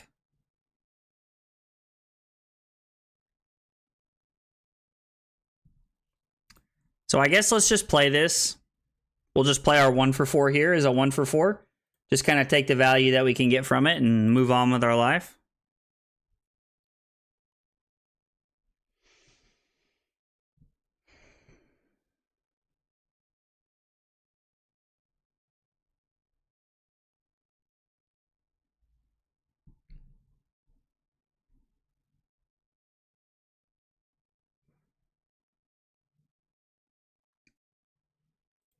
I mean, I could crack boots here and like Gust Wave into bonds and to like do nothing, I guess. So there's not really a point. Yeah, I was like, okay, so they had the defense reaction. Did not matter there regardless. I assumed they did, but you can never tell sometimes. I think I'm going to arsenal the Whelming Gust Wave here.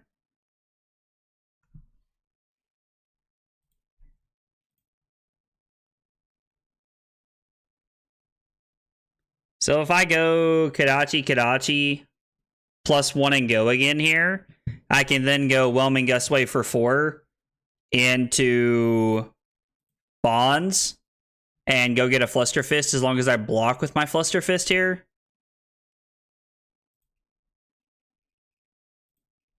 I mean, they're probably going to Azuri something in here, but like...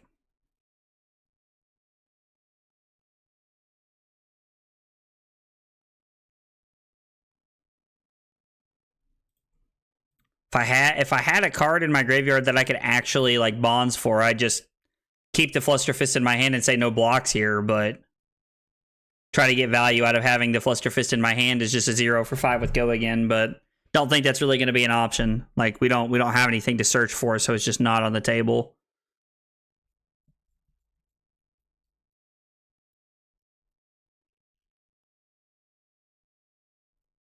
Am I lagging? Do I need to refresh here? Okay, so that's all it was. It was literally just that. So, okay. So, we're going to go Kadachi.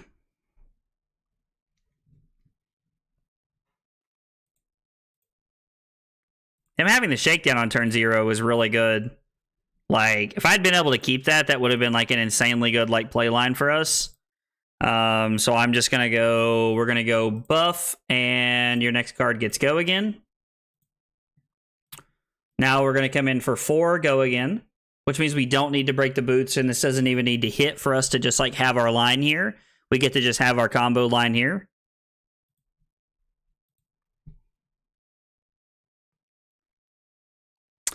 Now the question is, like, I'm going to start asking myself, would Razor Reflex be better served here than Art of War? I don't know. It's tough to say because this deck plays a lot of defense reactions. So like Razor Reflex probably isn't looking that good against Azuri. But like I know that like I've seen multiple turns and like multiple lines where we got to see the value out of having having a stroke. Out of having Art of War in the deck as opposed to Razor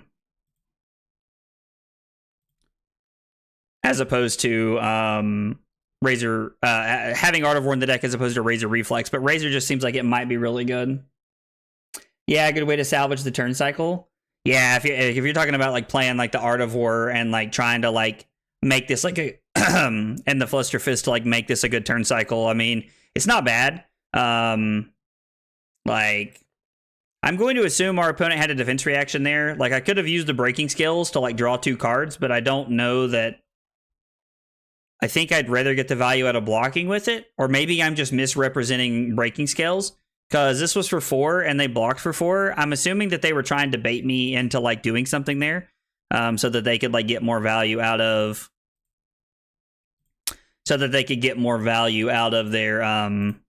their defense reaction and me waste my equipment for nothing, but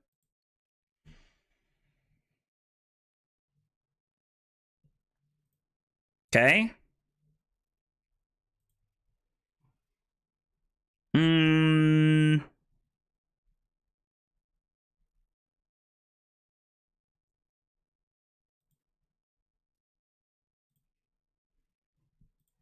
Let's just go ahead and block 7 here.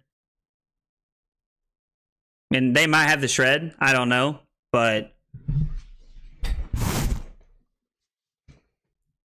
we get to block 7 and stop them from getting the top card of our deck, which could be pretty relevant considering we're playing like a toolbox tutor style deck. And then what I'm going to do is I'm just going to go Kadachi. And then I'm just going to Arsenal the Surging Strike and try to set up for a more explosive hand next turn.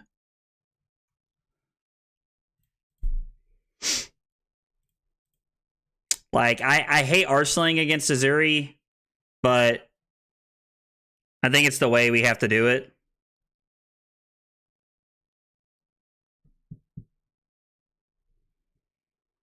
So, Surging Strike into Gustwave to go get a Bonds, and then... Yeah, I mean... Is this a Scar for 7? Deal. Deal, deal, deal, deal, deal.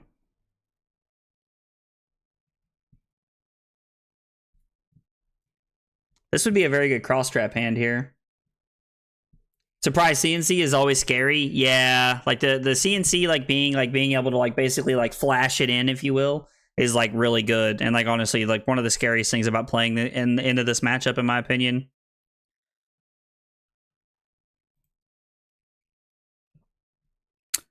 So I have to keep 2 cards to play my Surging Strike. So I need to keep 2 cards and the Gust Wave, but I also just risk losing my Surging Strike. So if I block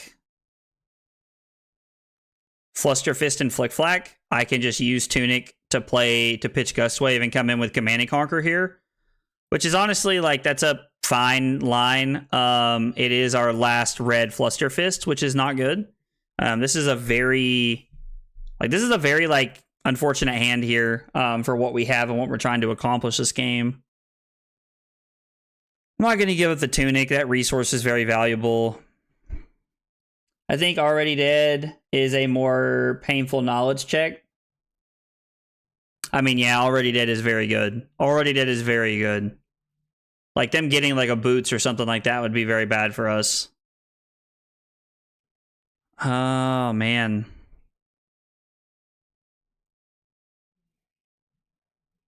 I'm just going to block Gust Wave, and then if they go to flash something in, I'm just going to play the Flick Flag. They want to throw the Nerve Scalpel at me, then they can throw the Nerve Scalpel at me.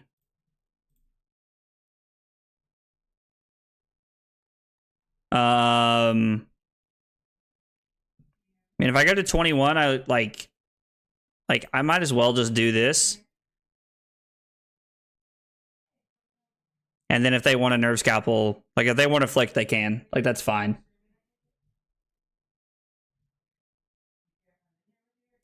I'm still okay to just go to 24 and lose a card, I think.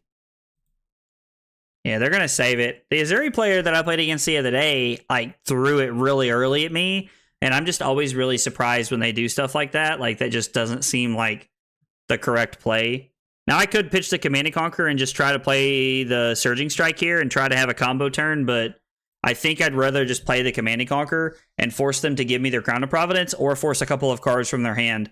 The problem with that is that Azuri also plays the 2-card hand game really well. Like, scary well, honestly, which is, like, can be very frustrating at times to play into.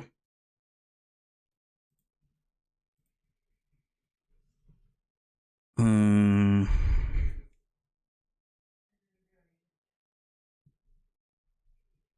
thinking about putting this together for tomorrow.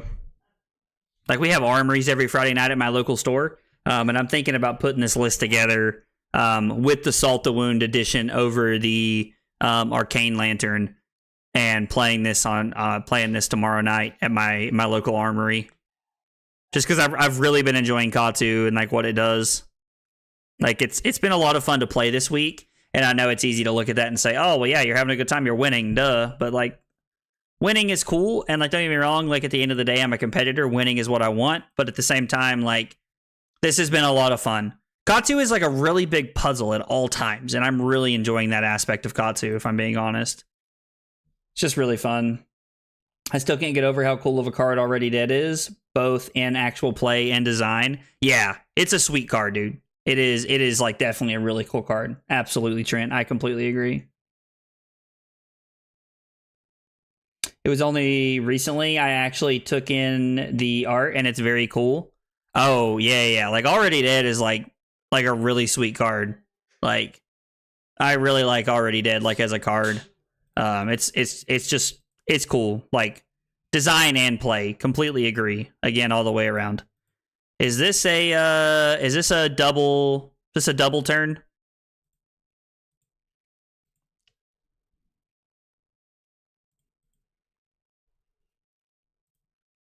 They're going to come in with a Nerve Scalpel as well? Oh, man, that is so unfortunate.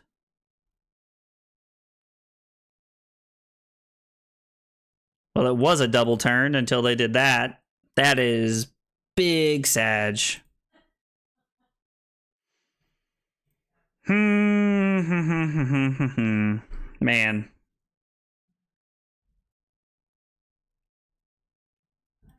Do I have a Bonds over here? So I have a Bonds over here and a Whelming Gustwave. So we have a couple of options here. We can block.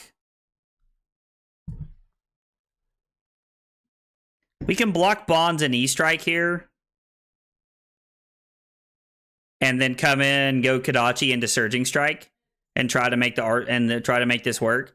Or I can block Dishonor and Whelming Gustwave, which still blocks this because they can't, or I guess I'm actually required to block with 3 cards here. Oh, because of the Spider's Bite. God, that's obnoxious. It is so obnoxious.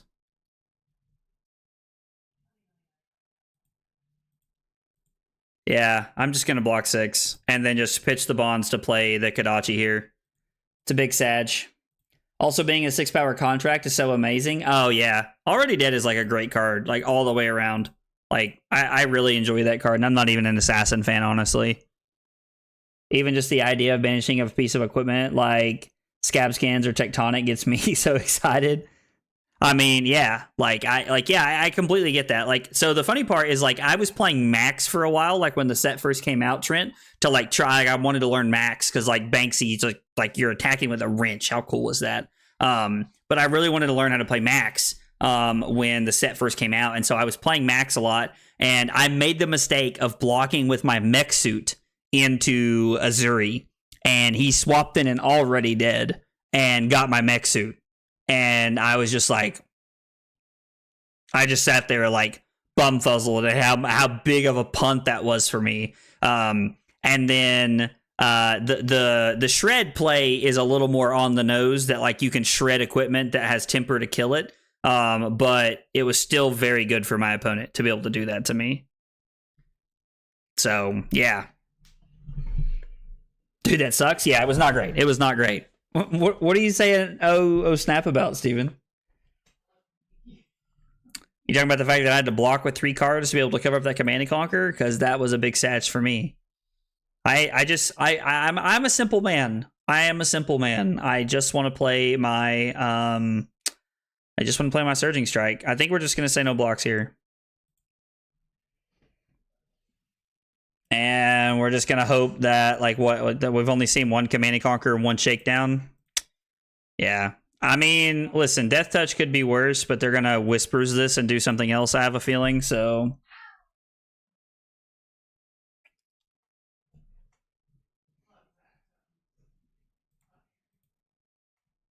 yeah, I missed the Spider's Bite. Yeah, dude, the Spider's Bite was backbreaking that turn. Absolutely backbreaking. Your face when the mech suit got banished. Oh, Trent, that's hilarious, dude. That's awesome. And so accurate. So accurate.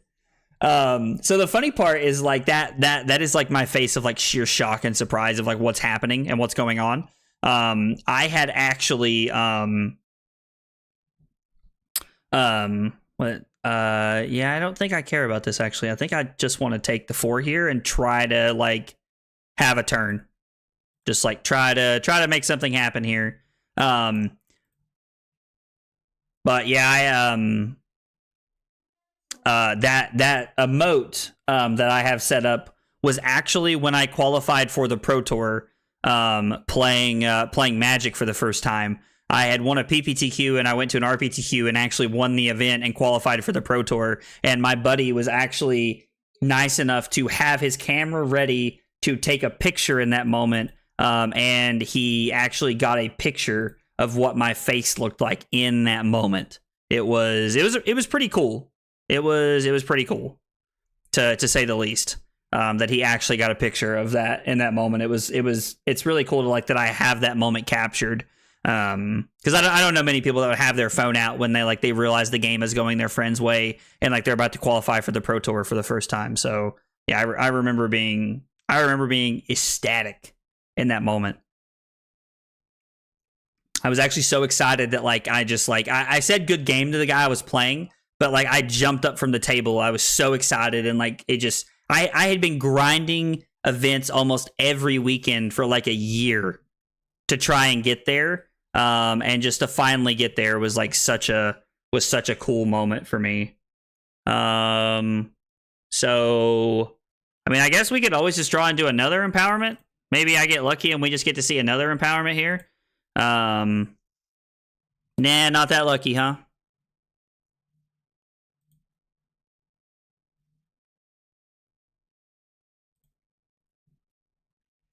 So, Black Water?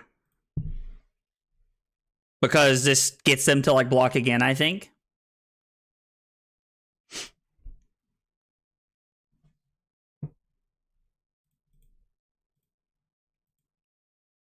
I must have missed the ad break on Twitch. Sorry if I played and you guys missed stuff on the ad break during Twitch. I try to, when there's an ad break on Twitch, I try to like stop playing or like slow down play so you guys don't feel like you really missed that much.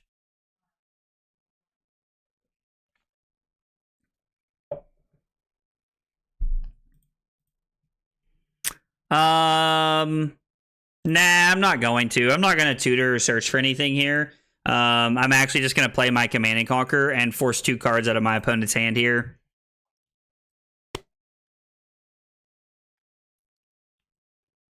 I'm going to force them to give me 2 cards, or I'm going to force them to decide that they don't want their arsenal anymore. It's kind of just where I'm at right now. I actually like that Ancestral specifically to dig for another go again, and this turn it really pays off. Yeah, like finding the, like, so I'm going to be honest, I wasn't really thinking about drawing like a go again card. I was thinking like maybe we draw into another empowerment here and I could just push this over the top. But actually drawing into the 0 for 3 with go again there was really solid because it gave us the play to be able to do that. As to where before that I was forced to make a decision on what I wanted to do. So it's really cool to like see that come through.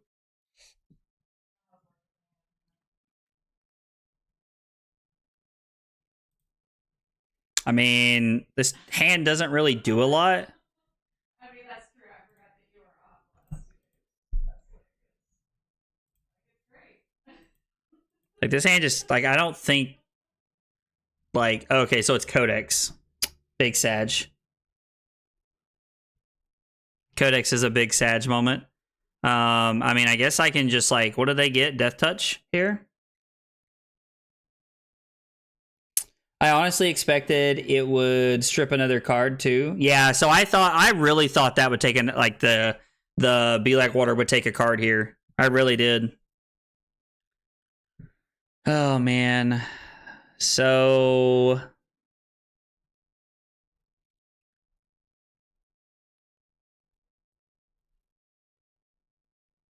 I mean, we're just getting a Surging Strike, right? Like, how many Surging Strikes have we seen so far? There's a red and a yellow banished, and then, oh, we have it right here. Then there's a red one here. So there's 2 yellows and a red left. So we're probably just going to get the Surging Strike here. I guess we'll go ahead and discard the Whelming Gust Wave.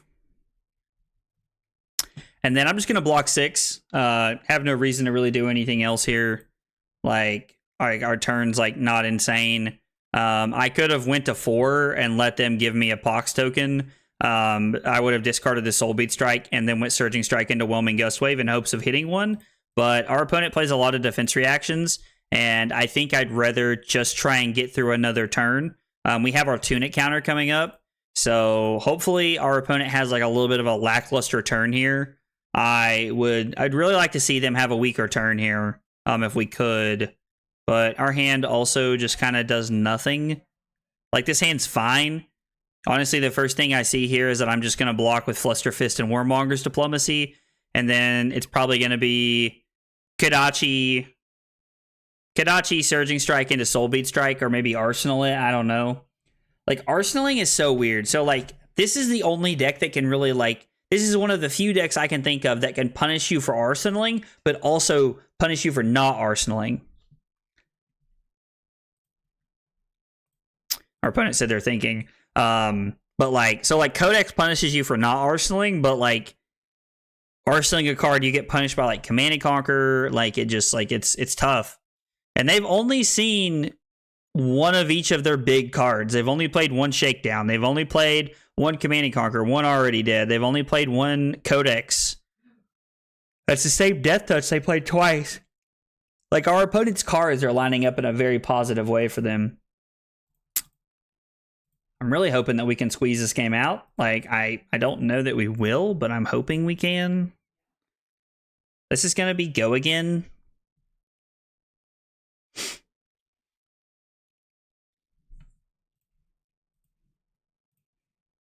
Man, if we're ever going to block with boots, now's the time. So, yeah, I think Codex is so much worse.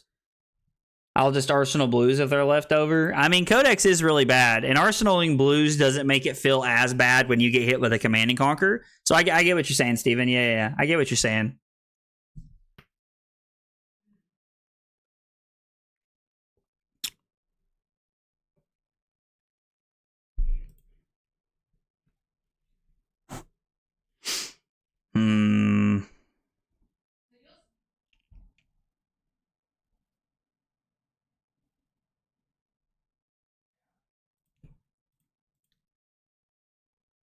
Man, I'm just going to block here. They could have a Shred. They could Azuri. Like, there's a lot of good things they could do right here. Command and Conquer would be the worst here. I could have just blocked 6 and thrown the Soul Bead Strike, but I don't really think that's where I want to be either.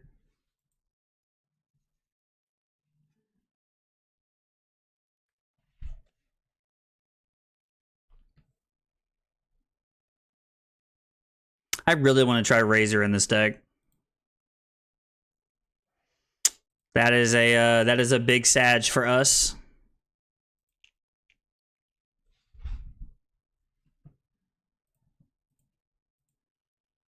So I'm just gonna go Kadachi into Soul Bead Strike here. They've played one Fate Foreseen. Dude, what? It feels like our opponent has played so many more powerful cards than they have. Like, this is like, Azuri, like, just picks on these matchups so well. Like, she has so much disruption and just, like, so many, like, she just has, like, all the parlor tricks up her sleeve whenever she needs them. So, like, it's just so, like, she has a lot of advantage in this matchup, in my opinion. Well, now that we're not going to threaten Mask, I'm just going to Arsenal my Soul Bead Strike. No reason in playing it here.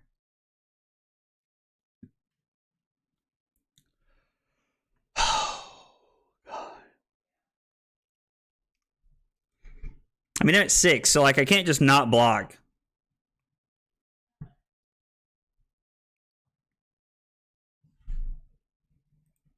He's just going to pitch a red to come in with the Spider Spite here. Let's go ahead and block 2.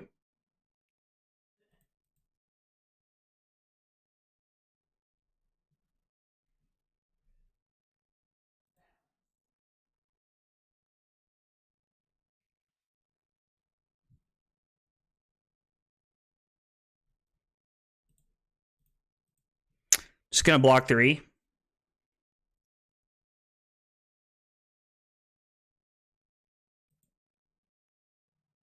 Yeah, that's tough.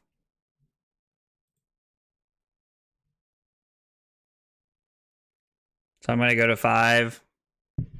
Then go to 2, and they're going to give me a Pox here.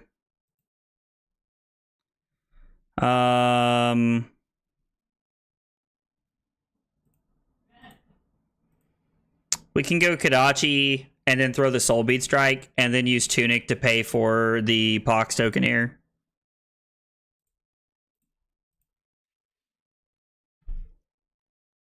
And then we're kind of at a point to where, like, we're just going to have to, like, we're going to have to block everything. And I think this is where we lose. The Flick Knives is basically killing us. Like, we're at 1 already because of the Flick Knives, so we can't take any damage, and Shreds just makes that impossible. They'll have to have a pretty bad brick here. Hey Blaze, what happened to the 6-0 record previously? Run into some tough matchups. Tonight's not been running. We've not been running as well as I was on Tuesday for sure, Adya. Also, I'm just playing a little worse. I can feel it. I can see it. I have yet to, like, really figure out how to, like, fix things like that in that matchup, or in that aspect when it's like, oh, like, I can tell I'm playing worse, but I don't know how to fix it. I haven't really figured out that part of things. As far as like just like, ow, dang it, that hurt. But yeah, I can definitely feel that I'm not playing as optimally as I was on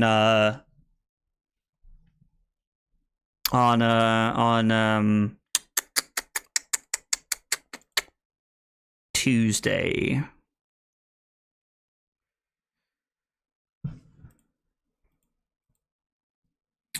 Part of me thinks I should block with mask, but I also have to keep my mask so that I can block and isolate if it ever comes up.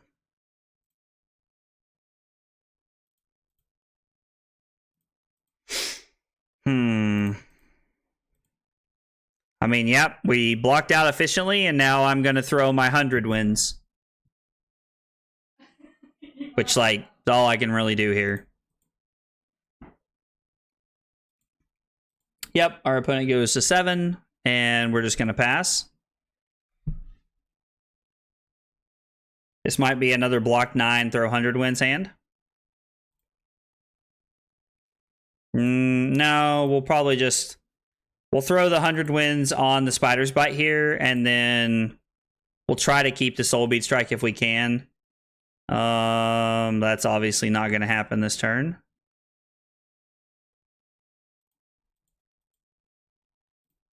We just have to block 9. Again, I could give up the Tunic, so I'm dead now. Yep. Or no, I guess I'm... Oh, the Flick Knives is going to kill me, so I'm dead. Yeah, the Flick Knives kills me here. Yep, that puts me to 1, and then I take 1 and die here. Shoo! Man. All right, 1 and 3 now. Man, the games are... The games are not flowing for me tonight. Not, definitely my own doing. I like... Let's see, loss...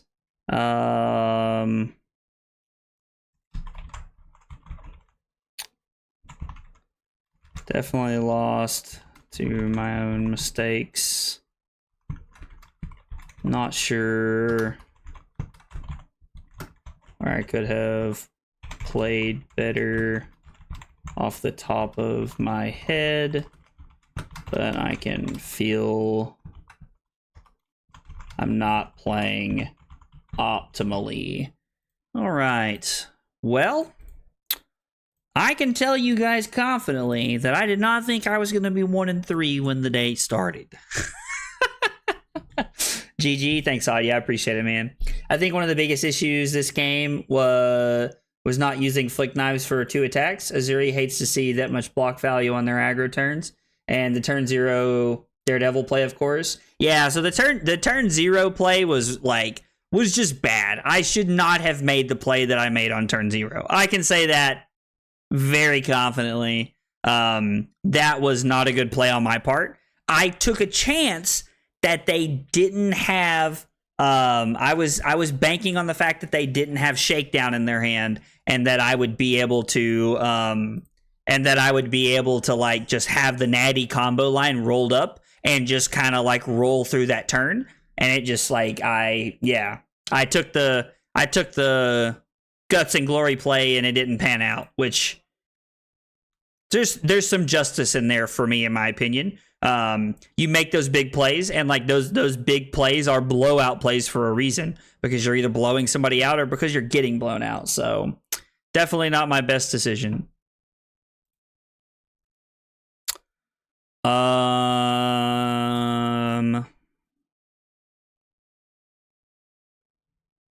Ooh, really?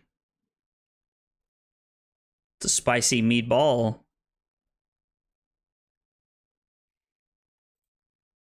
I think I need to filter a little bit here.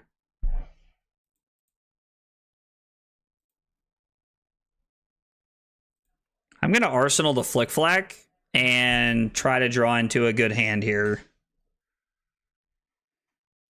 I mean, this hand's not bad. Like, again, we just have like some natural combo lined up here. Now our opponent has a lot of blocking value, so it's tough for us to like break through early.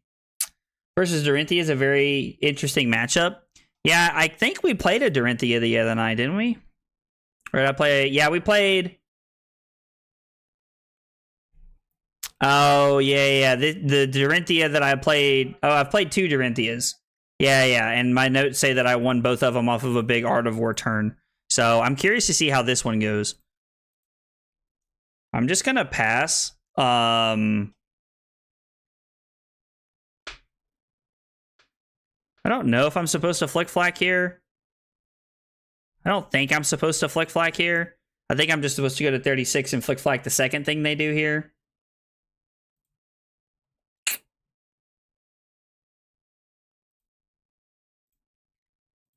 We do give up a point if they don't do anything here, but... I would have pitched the Art of War or the Flick Flack. I feel like you can't keep both and expect a good turn next turn. 3 to 4 card hand Art of War. So my hand definitely felt weird, and I felt that in that moment. What are they going to get? I was like, I don't think that works the way you want it to. I was like, they can't get anything here. They want to do different things. Flick Flack equals block with 2 cards. Art of War wants to keep 5. That is very true. See, like, that's exactly the kind of stuff I'm talking about, where I'm just not making the best decisions. And, like, I can totally see it. Like now, Audio's pointing that out for me, and, like, it's like, yeah, that was not those are non-bow cards. They don't play well together. Yeah. Woo. Yeah. Like, Audio, thanks for pointing that out. I appreciate it. Like, it's really, like, yeah, I don't know what's going on with me today.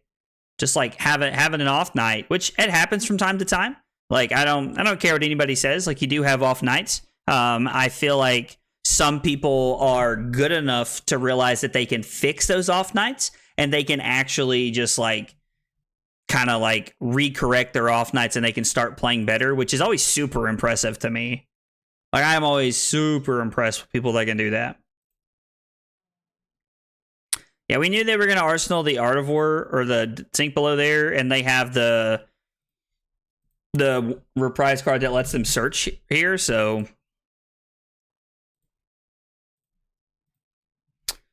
We'll come in for 4 go again, and if this hits, we get to have a pretty sweet turn. We can discard the Fluster Fist to go get a Bonds of Ancestry, and then Bonds the Fluster Fist to actually have a couple of more attacks here, and then Arsenal the Art of War. Now, if they do block this out, I'm just going to throw the Fluster Fist and Arsenal the Art of War and try to have a big hand. Hopefully we can draw into like a double Bonds hand or something crazy, because we'll have a couple of combo cards in our graveyard that we can try to take advantage of. I don't think I'm going to give them the Breaking Scales here. I was like, if they block with the Bolters, I don't think I'm going to give them the Breaking Scales here. Rally, let's go. Dude, yeah. I actually had a game Tuesday night where we like rallied like crazy and actually had like a really good like comeback game. I'd like to be able to do that tonight as well, but you know, you never know. It's tough. Oh, man.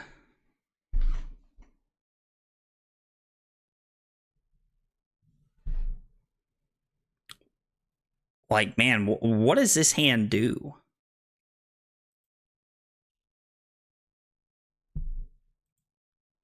Like, this feels like I'm just supposed to block 6 here. And then, like, play Warmongers here. Time to roll the dice on Art of War. So, Audio, you think it's better to roll the dice here?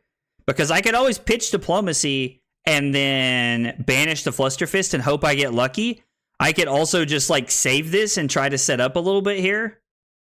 I could just sit on this and then, like, I could block. So I could block Fluster Fist and Empowerment here. And then block with Bonds. Actually, I'd definitely be blocking with... I'd definitely be blocking with Bonds and Fluster Fist here to have them here.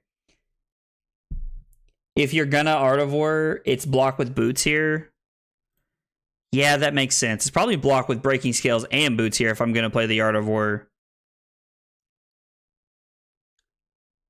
Could even block it and just Warmongers. So that's what I was thinking. That if I block, I'm putting combo cards in my graveyard, and then I can Kodachi, and then I can play the Warmongers Diplomacy here. I could have blocked. I guess I could block for 9 there.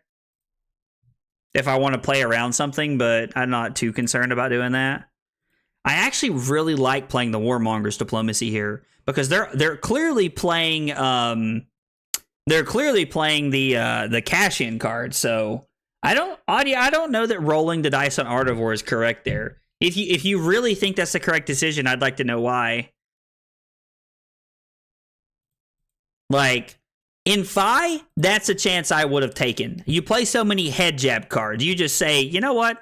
We ball. And you just throw Artivore out there and hope you get a little lucky. And most of the time you do because all your deck is red head jabs. But at the same time, Katsu is like way more surgical in my opinion.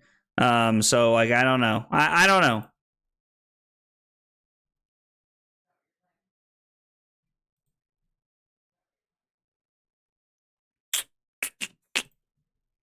There's no guarantee you will draw a starter. Oh, here we go. Just blocking Mongers is a safer and correct line. And yeah, that's a good kneecapping. There's no guarantee you'll draw a starter. I mean, you're right. Like there's no guarantee. Sure. Would have blocked hard if you went for it there. Oh, so you're saying you would have blocked 9 there? Okay, I gotcha. I mean, that's fair. Like blocking 9 doesn't seem wrong to me. So if I block Dishonor and Lord of Wind here for 6, I can just go E-Strike for 7. And then we have every single combo piece we need, which means next turn we're basically just going to like force the Artivore at that point, which I don't think is a terrible idea. They can probably go over the top here. I guess they have a lot of actions in their hand. All right, this is probably going to be a block with Breaking Scales and Breeze Rider Boots turn, and just try to go ham. Depending on what our hand is, like obviously you never know what we're going to draw here. Block 6, E-Strike 7 is a line I vibe with. So I really like block 6, E-Strike for 7 is like a great play pattern in my opinion. One that I really enjoy. God, this hand is definitely not an Artivore hand. It's a hand I really learned to like when I started playing Icelander a lot. Icelander taught me that blocking 6 and E-striking or blocking 6 and Wounded Bull was like a very good line of play because it's 13 to 14 points every turn. And Fighting Spirit's also like a 14-point hand. So it was really good. And when I started out playing Flesh and Blood, all I played was Dash. And Dash taught me, the value of the game, like how to get the most value out of your attacks, how to get the most value out of your resources, how to block the most, like how to get value out of your hands.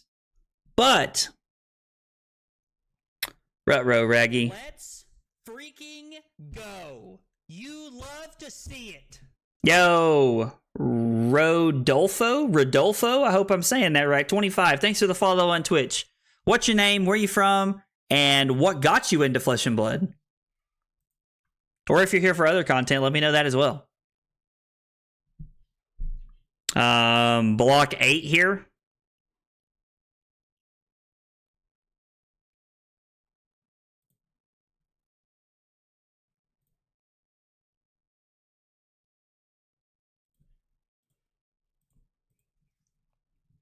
Flick Flack into CNC is a solid cycle, though. Yeah, Steven, that's a really good turn cycle that I like a lot here, actually. Block CNC, Whelming, Scale Boots, then Flick Flack if they go over the top. Block CNC, Whelming, Scales, Boots, then Flick Flack if they go over the top. Oh, so you're saying block it all. You wanted to block with Breaking Scales there, too. I mean, blocking with the Scales would have been fine. Like, I don't, like, so it plays around Singing Steelblade, which is the card you were probably saying we should play around there. I normally block over for 3 when I'm playing against Dory because I like to be able to when I play against Dory, I always block over 3 because most of their cards are over for 3. But Adya, you made a very good call there. That would have been a very good decision point. So they're going to activate Iron Song versus, and then they're going to attack with Dawnblade again. And it's going to be for 3. Or it's going to be for 5, actually. The question is, do I block 6 here now that I've punished myself? They kept the full hand. That's fair. Rodolfo, Brazil. MTG Popper was sucking. Chain player, rest in peace. Now Vincent and Reinar player. I was sad with Magic. One of my friends got precons. Fab is 1 year old in Brazil. I said, well, why not? Now I'm addicted to it. Dude, that's awesome. Rodolfo, that's awesome, man. I'm glad to hear that. I think I'm just going to take 5 here and give him the counter. Welcome to Flesh and Blood, man. I'm glad to hear that you're playing it, man. I love Flesh and Blood, man. It's a great game and it's a lot of fun. I know a lot of amazing people that play it, and much like you, I came from Magic. I played Magic. I grinded Magic competitively for like 7 years, and then I picked up Flesh and Blood, and I've been in love with it ever since. It's a great game and a lot of fun, and there's a great community. I didn't know that it was only like 1 year old in Brazil, though. I did not know that. That's interesting. And I hope you and your friends are having fun, because that's exactly how I learned how to play, was playing with friends. Oh, you've been playing for a year. Oh, nice, nice, nice. Oh, wow, that's awesome. Dude, that's awesome. You've been playing for a whole year, dude. That's great. That's awesome, man. It's I get that. Like, getting bored with Magic. That was pretty much what happened to me, and I picked up Flesh and Blood, and I've never looked back. Now you can cover next one anyways. They already have Go Again. They could have grabbed Twinning. This line is better. Yeah, true. Twinning is a hard punish for blocking, like I suggested. I mean, yeah. So I guess if they did go get the Twinning Blade, then like we're in a pretty good, like we're in a fine spot with the Singing Steel Blade. But like, I guess if we do that, we force them to go get Twinning Blade there instead of blocking the way that we did.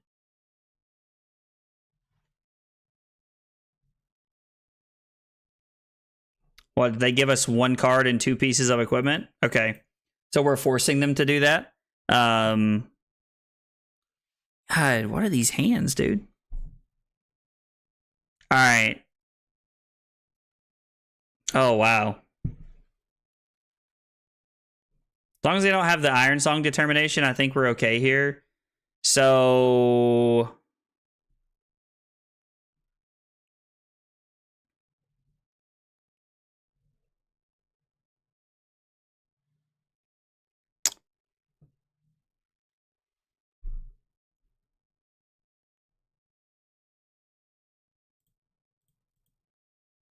if I block 8 here, yeah, we're definitely over blocking here for sure. So if we block 8, and yeah, I'll just write, this is definitely 100% a blocking turn. If we block 8, we're playing around a 0 for 3. We get punished by route pretty hard.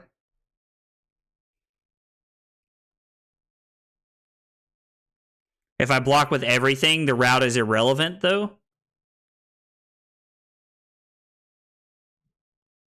I'm going to take a chance here and block 8. I'm going to take a chance here and block 8. Let's see. Yeah, I love my local community of Fab. You can check it out on my post on Instagram with photos later. Oh, nice. That's cool. The last photo is about the Fab community. I loved it. Okay, dude, that's awesome. So I'm going to be honest. I don't have Instagram. That's like that and Snapchat are like the 2 pieces of like social media I don't really partake in. But do you have a Twitter, Rodolfo? I was like, I'd be happy to check out the picture and stuff like there, man. If you have a Twitter or something. I made a Twitter like years ago just to be able to like keep up with everything that's happening in the community. So it's kind of like where I go to check everything out. But if you have a Twitter, I'd be happy to check it out there, man. Oh, but you didn't post it there? Gotcha. Art of War saves against route.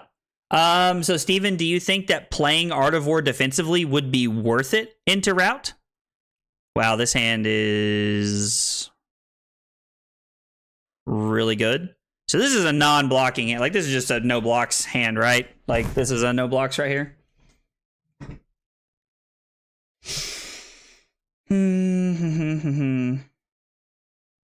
I see the link you posted. Yeah, I'll probably be able to click on the link and open up a web page. This is just a no blocks turn, right? Like, we're just gonna block with breaking scales and just like try to go ham here. Snap, keep, take it all. Yeah, it's an A3 counter swing. Okay, yeah, so we're just, yep, we're just taking it. Yeah, let me open up Twitch real quick on my monitor here, and I'll open up your. Yep, there it is. Let's see. After the game, I'll put it up on the I'll put it up on the screen and I'll look at it here in just a minute. Rodolfo. I really hope I'm pronouncing that correctly. Oh man, that's a big sag. That is a big sag.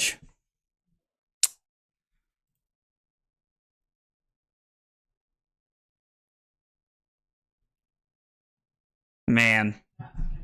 Now the question is which Gust Wave if you want to go with. I would go Descendant since you have Dishonor in Graveyard, right? Yeah, so I do have it in my graveyard, so that was definitely the play, but now our whole turn just got turned upside down.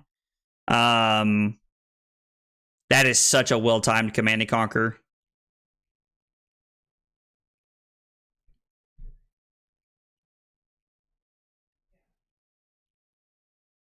That's all right. Now you got the Natty. I mean, I do have the Natty line here. So am I just letting the Art of War go?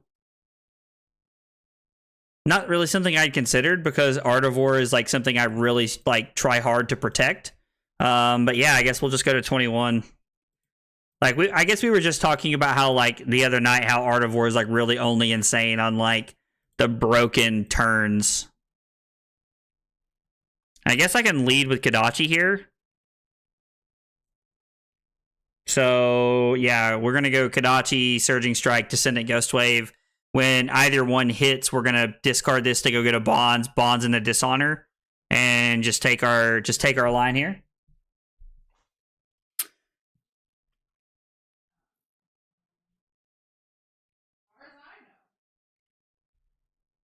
No, kill your darlings. Okay, yeah, let the Art of War go. Okay, gotcha. He should have gone for a counter. I don't know why he didn't there. Like he probably just thought the value of the Command and Conquer was really good. And I mean, to be fair, he's sitting over there going, wow, Command and Conquer was insane. To be fair, it was very good. Command and Conquer did save him a lot of points there. Like 100%. No reason to pop the Art of War off. You risk not drawing a blue or yellow. Oh, like you talking about had we played it defensively? Yeah, so like it was either going to be blocked with 2 cards from hand or just not play it. Those were really the only options in my head as I saw it. Is we were going to be letting the Art of War go, or we were going to be blocking 6 from our hand to stop the Command and Conquer effect and wait for the Art of War. But I think Steven's right that playing the automatic value that I have in my hand is just better. And if my opponent blocks with 2 cards here and blocks 6, then I guess we'll just Arsenal the Whelming Gust Wave here, and we'll just try to set up for another hand. My opponent they block with a Steelblade Supremacy. Yep, we can't push this over the top, so we'll just have to let it go. And then we'll just Arsenal this and hope we draw another Surging Strike, so.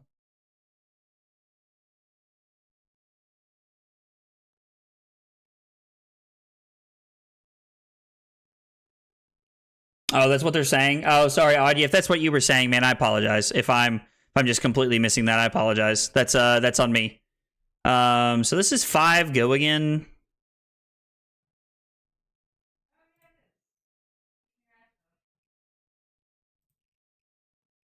Again, we're gonna block the second one.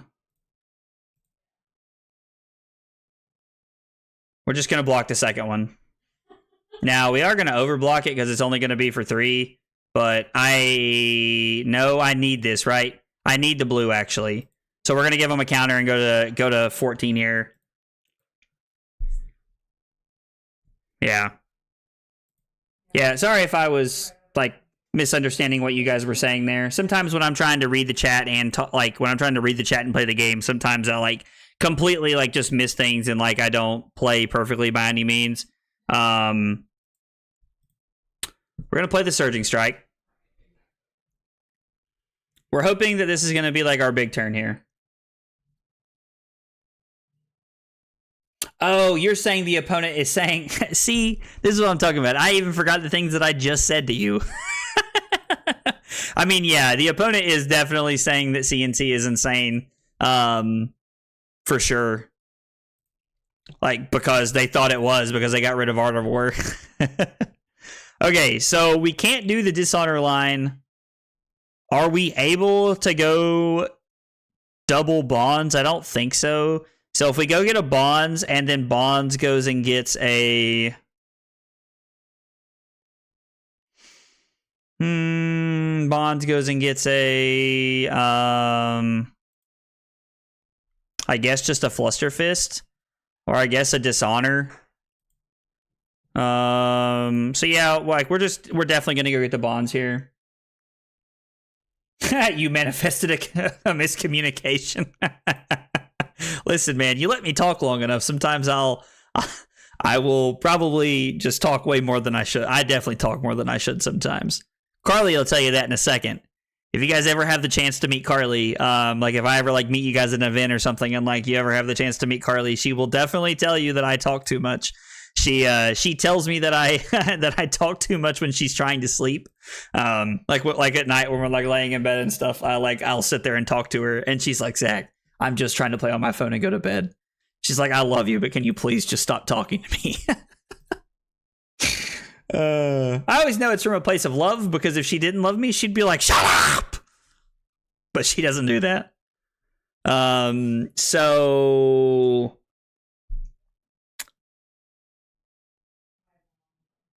I'm really wondering if I'm supposed to play the empowerment here anyway, or if I'm just supposed to hang on to it. Like, the empowerment here is very good. But it's only like broken if we draw another one. Like, I would say there's not really like an insane draw here. Maybe I'm just supposed to play it to see what I get.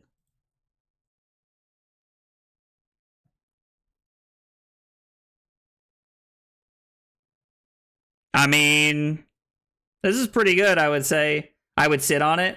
And that's my bad. That's my bad, Odd. Yeah, I completely missed that. If you draw Gustway Bonds from the Ancestral, then Bonds is on the table. Then double Bonds, yeah. So if I go +1, and I guess, like, the next thing gets go again. I mean, am I supposed to Arsenal this, actually? Am I supposed to, like, take the value here? Or am I supposed to just Arsenal it? Because this is such a good card to just sit on. Like, I already have a really good turn lined up here. Yeah, we're just supposed to Arsenal this. I think if there was a mask hit there, we're supposed to take it. And we're just going to get the Dishonor. Even though the Dishonor, like, text isn't active here, I think that just, like, throwing the Dishonor out is, like, just good enough, because it's just a 0 for 4. And I can always go get a red Fluster Fist later. So they just decide to block out this turn. And now we just have Art of War going into our next turn.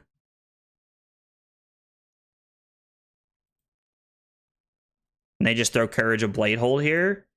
They just want to keep their stuff.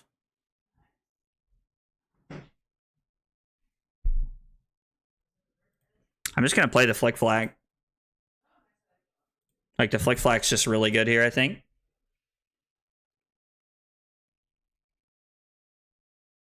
Oh, damn. Yeah, we didn't really draw into, like, a very good hand here. Like, wasn't really what we were looking for. And I don't really want to take my chances with the, Did you say Flick Flag value? Oh, they have boots. Oh, so the value off of drawing the Flick Flag. I see what you're saying now. Yeah, like, the Flick Flag was very good there. I would have also been okay to just give 2 cards.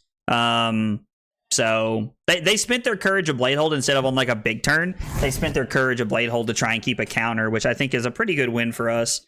So our turn is just like Kadachi Bonds here, which is, like, perfectly fine. We threaten masks, so make them want to block in some way.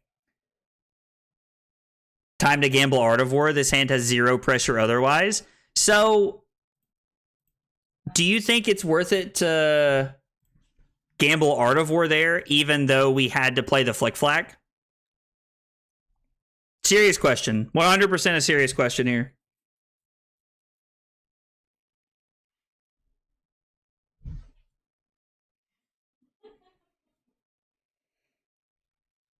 I would gamble, but I'm crazy. I play Rhinar with Berserk and Blitz. Oh, you play Berserk? Dude, that's wild.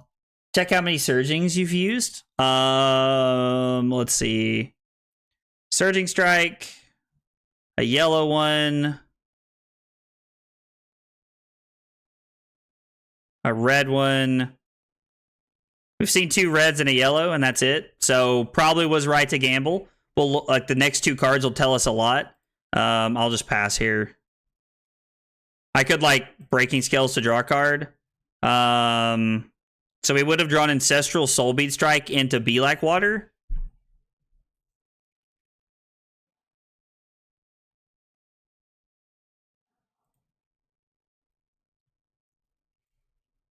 Three Surgings plus 3 Be Like Water. Yeah, I mean, there were a lot of good options there.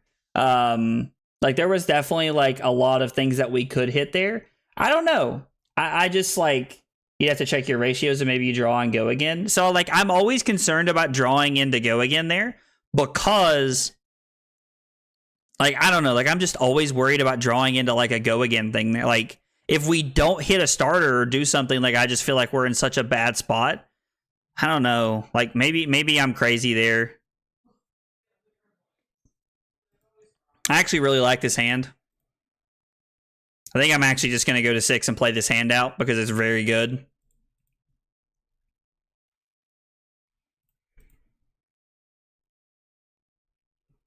I'm going to play Be Like Water. They're going to block 3. I'm going to play Ancestral Empowerment to see what we hit. If they block 6 here, that would be wild. So we're going to play Ancestral Empowerment, see what we hit.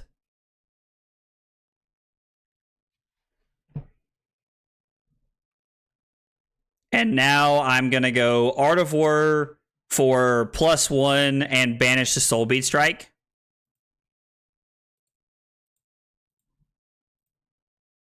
We're giving up a power card, but we have a combo piece right here, so... And the Mugenshi release. They could have a D-React here. I mean, that's bad for us.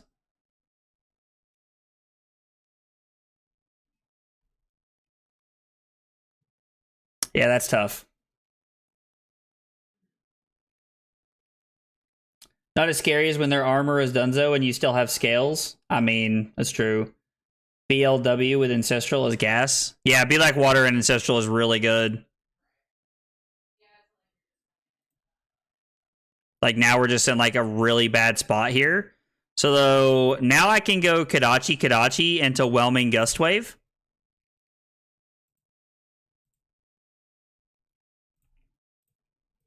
And the Whelming Gust Wave is just going to be for 2. But if they don't block it, then... I mean, I guess I could throw Release if I wanted to here, but I think I'm better off to throw this. I don't know. Dachi Mongers? Yeah, Steven, it was looking really good for a minute, and then it wasn't.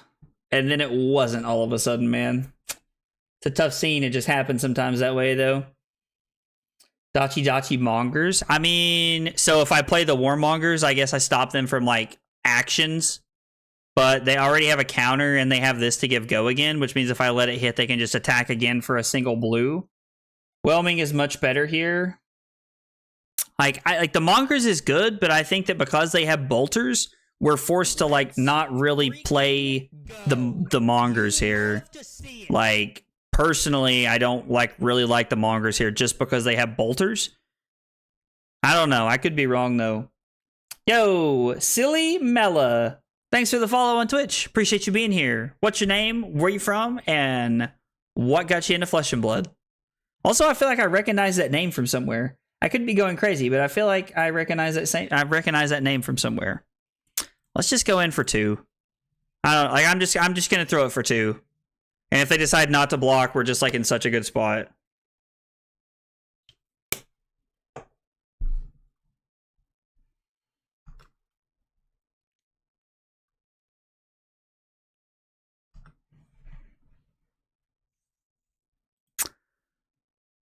I don't know what I'm supposed to arsenal here. I honestly don't know what's better. Whelming is much better. Mongers is putting them on cash in. How long has their arsenal been there? I think only a couple of turns. Not very long. I don't think it's been a really long time.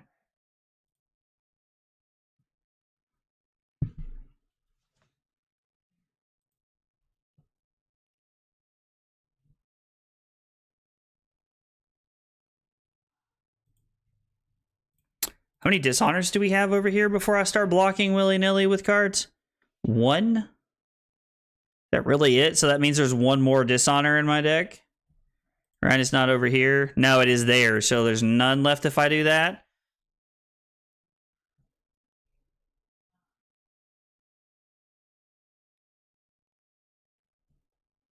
One in banish. Yep. Audio, good call. Good call. So, how many Lord of Winds are in our deck is the question. That's another good question. 1?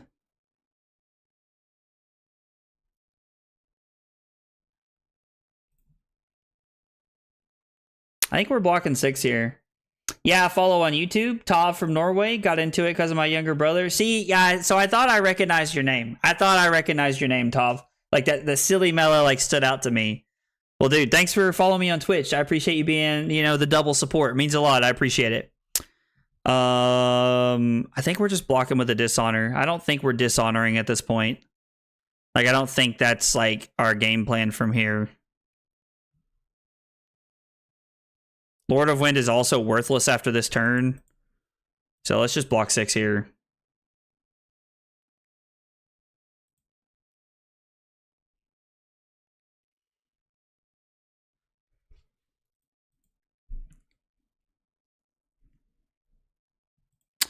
Yeah, there's the bolters.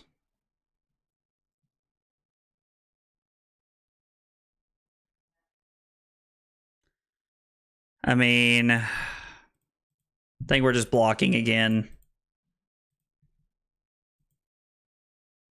Them having the sink below on our turn was really bad. Wow, and a cash in now.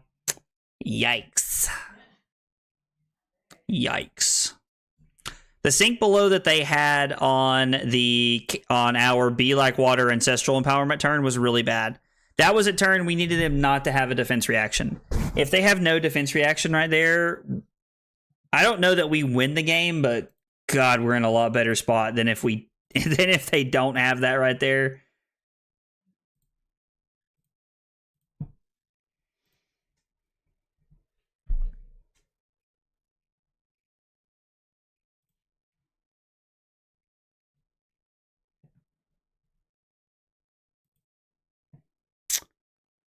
So we can block 9. Like, I mean, I guess I could try to block more with my Art of War here. Let's freaking go. You love to see it. Yo, Rodolfo, man. Thanks for subbing on YouTube. Dude, like, double support. Y'all are awesome. Thank you guys so much. I really appreciate it. You guys like watching me on multiple, like, on both platforms, like, really means a lot. Appreciate you guys like being willing to jump back and forth and do that. Means a lot. I appreciate it. And this being a 1-coster just means we can't clear this out of our arsenal and then just arsenal the Art of War here.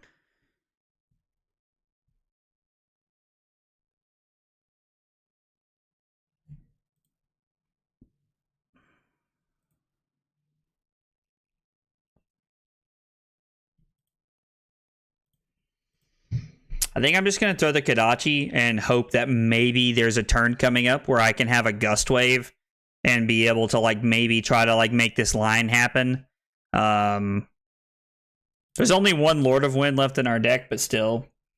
Did you go to Barcelona by any chance? No, Tav, I was not able to go to Barcelona.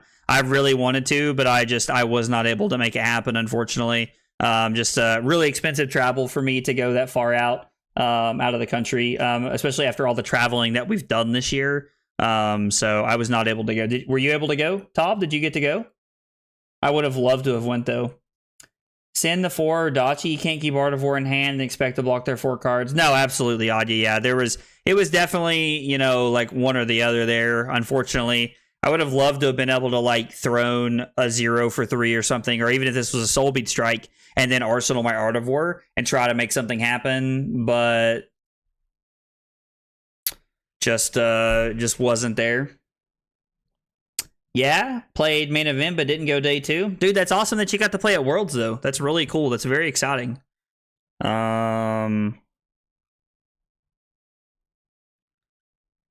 Like, even if this does hit, we don't have a resource to do anything with. Like, this hand would be great. I could block 5 and just hope that they don't have it. That's not the case. So if we block 5 and hope that it's not there, I could go Gust Wave, break this, and to do this, go get that, and then try to draw multiple cards out of their hand. Although it looks like this game is just not going our way at all. And the problem is that if they don't have anything and I'm just blocking 9, I'm just in such a bad spot.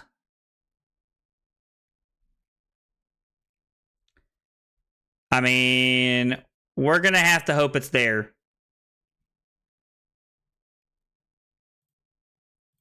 I think that's all there is to it. We're just gonna have to hope that we get lucky.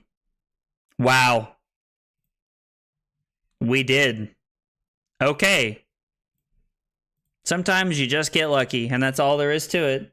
Want to go to LA for Pro Tour, but too expensive? Yeah, I bet that's like a super expensive trip, honestly. I was going to go to LA if I qualified, but I didn't qualify for the PT. And since I haven't done it yet, I don't want to buy a PTI until I'm actually able to do it myself. I want to be able to. I want to be able to qualify like by winning like, you know, a ProQuest or like XP or something like that before I actually start buying PTIs and going every single time. So I am just kind of like I'm waiting until I can actually qualify for one, which I've not been able to do yet. So, but yeah, I really wanted to go to LA.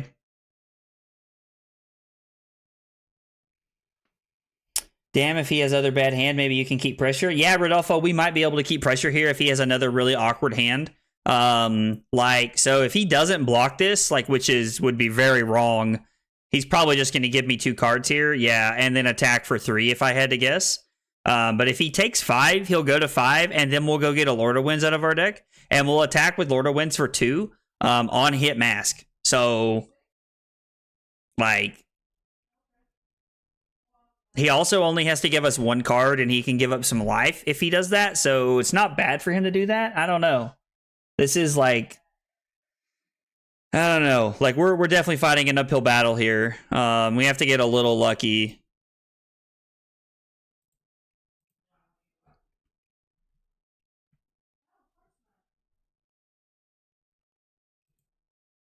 Wow. Big Sag. Big Sag. That cash-in's very good for him. Flight alone is $700. Oh my gosh, dude. That's tough, man. That is tough, dude. $700 is a lot of money just to spend on one flight, for sure, Tov. I get that. Comeback time? These hands shaking my head? Yeah, dude. Yeah. These hands are not what we're looking for. I can tell you that. So if I block Fluster Fist and Mask of Momentum, I can throw Command and Conquer. But then I also have no arsenal. I think this is just what we're forced to do here. Just block 5. Like, I can't imagine there's a world where that's an Iron Song, like, reprise or whatever the 0 for 3 is. It says if you blocked with a card, it gets +3. Iron Song response is what I'm talking about. Wish I could use the invite for Amsterdam instead. What's in Amsterdam, Tov? Man, did I miss an event somewhere? What's happening in Amsterdam? I must have missed something.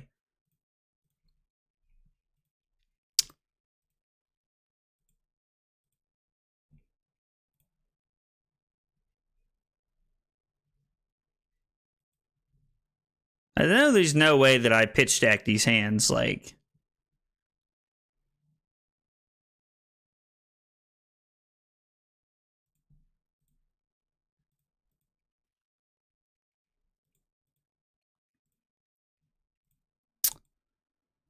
Oh boy. Oh boy. Our opponent's just going to go to 7 here because there's. Wow, okay. I would have assumed they were going to go to 7 because there's, like, no way for us to, like, really pressure them here. I'm going to have to hope that blocking 6 is good enough here. That's all there is. Like, honestly.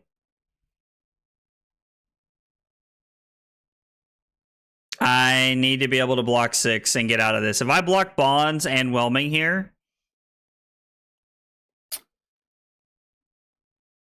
I think it's 2 Pro Tours in 2024. Oh, yeah. Oh, I didn't know that the second Pro Tour, or I didn't know that the location for the second Pro Tour was Amsterdam. That's crazy. That's awesome. I know Carly's always wanted to go to Amsterdam, and I'd love to go. So, dude, if the second Pro Tour's there, that might be a trip we just to make, even if I don't qualify. That's really cool. I didn't know I know there's 2 Pro Tours, but I didn't know they'd announced it. So that's really cool. Never a blue with your surgings rigged, dude. Adya, we can't buy a blue tonight with our surgings. What world are we living in where I block with Gust Wave and hope they don't have 2 pumps here? I mean, it has go again, so if it hits, right, like, I mean, I think I have to block 6. Like, I think this is just the world we're living in. Like, twinning? Yeah, twinning is really bad for me. This is also, like, worst case scenario for me. Yeah, that's terrible. The last Command and Conquer there is really bad. And then we're about to go down to 2 cards in our deck. I mean, again, like, this is a great hand. Like, and had we drawn really any, like, I feel like had we drawn any hands like this, like, we never had blues with our surgings, and we never really drew, like, any combo pieces. And the one time we had an Art of War to play, the first time we had an Art of War to play, they had Command and Conquer, and then the second time we played Art of War and Ancestral Empowerment, they had the Sink Below. So this is not going our way. This one did not go our way. We're about to finish the night 1-4, which is tough. I think it's going to be a Pro Tour calling there mid to late 2024. Dude, that's awesome. That's awesome, Tav. I'm super excited about that, honestly. I'd really like to go there.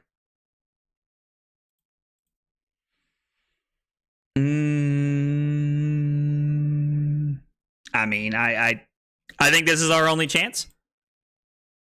Just, like, hope it's there.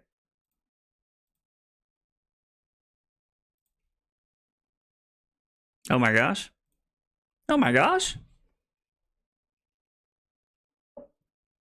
Oh, dude, let's go. Tav with the hydrate. And I am out of water. I drank all my water while I was streaming. Yeah. I'm just going to go ahead and good game and concede here. This one's over. That was, yeah. That one did not go my way. Man, we just got fatigued by Dory. That's a, yeah, that was tough. We definitely just got fatigued. Man, 1-4. So we went 6-2 on Monday, and then we went 8-0 on Tuesday, and now we're 1-4. Sometimes you're the bug, and sometimes you're the windshield, my friends. That's just how it is. Katsu, Talishar. We played against Dorinthia, and we went first, I think. Yeah, I think we went first. Loss. They had 2 CNC. That was absolutely backbreaking. I made some mistakes along the way. Okay. All right. Well, as they say, Chief called, that ain't it. That was a tough scene. That was a tough scene. Yeah, F's in the chat. The CNC was lights out. Oh yeah, the CNC was the KO punch. We were already done, I'm pretty sure, but the CNC was definitely the KO punch right there for sure. What do you think of the meta after Icelander is leaving is going to be? So I'm expecting a lot of Dash, honestly. I mean, I think that Dash, Stromae, and Bravo and Ninja are going to be the field. Like I just like those decks are really good. Like Reinar is having a pretty good run right now. He's done well at like many big events. So I think you could see a lot of Reinar. Like I think Fi and Katsu have a lot of play into the field right now. I think that's why you saw Fi win Worlds, and I think that's why you saw there was 2 Fis and a Katsu in the top 8 of Worlds. Like 3 of the top 8 decks were ninjas. Like, and I just think that like that's what we're going to see a lot of moving forward. I just think there's going to be a lot of like, I think Ninja's going to be very popular moving forward. I've already set up my file list to like have some tech in the sideboard in Wax-Ons to be prepared for that matchup. So yeah, I expect a lot of Dash, Bravo, Dromai, and Ninja, in my opinion. Like, those are the 4 decks that I'm prepping for to play for, and those are the ones that I'm like really trying to tech into and to be ready for 100%. Good question, Tov. Well, guys, thanks for hanging out tonight. I appreciate everybody being part of the stream. Whether you're on YouTube, Kick, Twitch, wherever you're at, means a lot. I appreciate it. If you are a member over on YouTube, don't forget, tomorrow I'm going to be posting my poll so you guys can vote tomorrow and this weekend on what we're going to be playing next week. One of the great things of being members is that you guys get to vote on what we're playing on a week-to-week basis. So I narrow it down to about 4 decks and you guys can pick. So if you guys have been on the fence about becoming members of the channel, hopefully that pushes you on into that. Also, there's a lot of like really good exclusive only members content that I have done for that, and I'm getting ready to have a deck tech coming out on members only on a Blitz deck. If that interests you guys at all, we're sitting down to do that with one of the teams, with one of the team members. GG's, thanks for the stream. Yeah, GG's, thanks guys, I appreciate it. I appreciate you guys hanging out. Means a lot. I will not be streaming tomorrow. I will be back on Saturday. Saturday. Be streaming on Saturday more than likely. I'm like 90% sure I'm going to be streaming on Saturday. I'm not 100% sure what Carly and I are going to be into this weekend and what's going to be going on yet. But I think we're going to be hanging out at home, and I think I'm going to be streaming a little bit. So, all right. Oh yeah, good night, Rodolfo. Appreciate you hanging out, man. Appreciate the follow. So yeah, I'm gonna get out of here, and I'll see you guys this weekend. Have a good weekend, guys.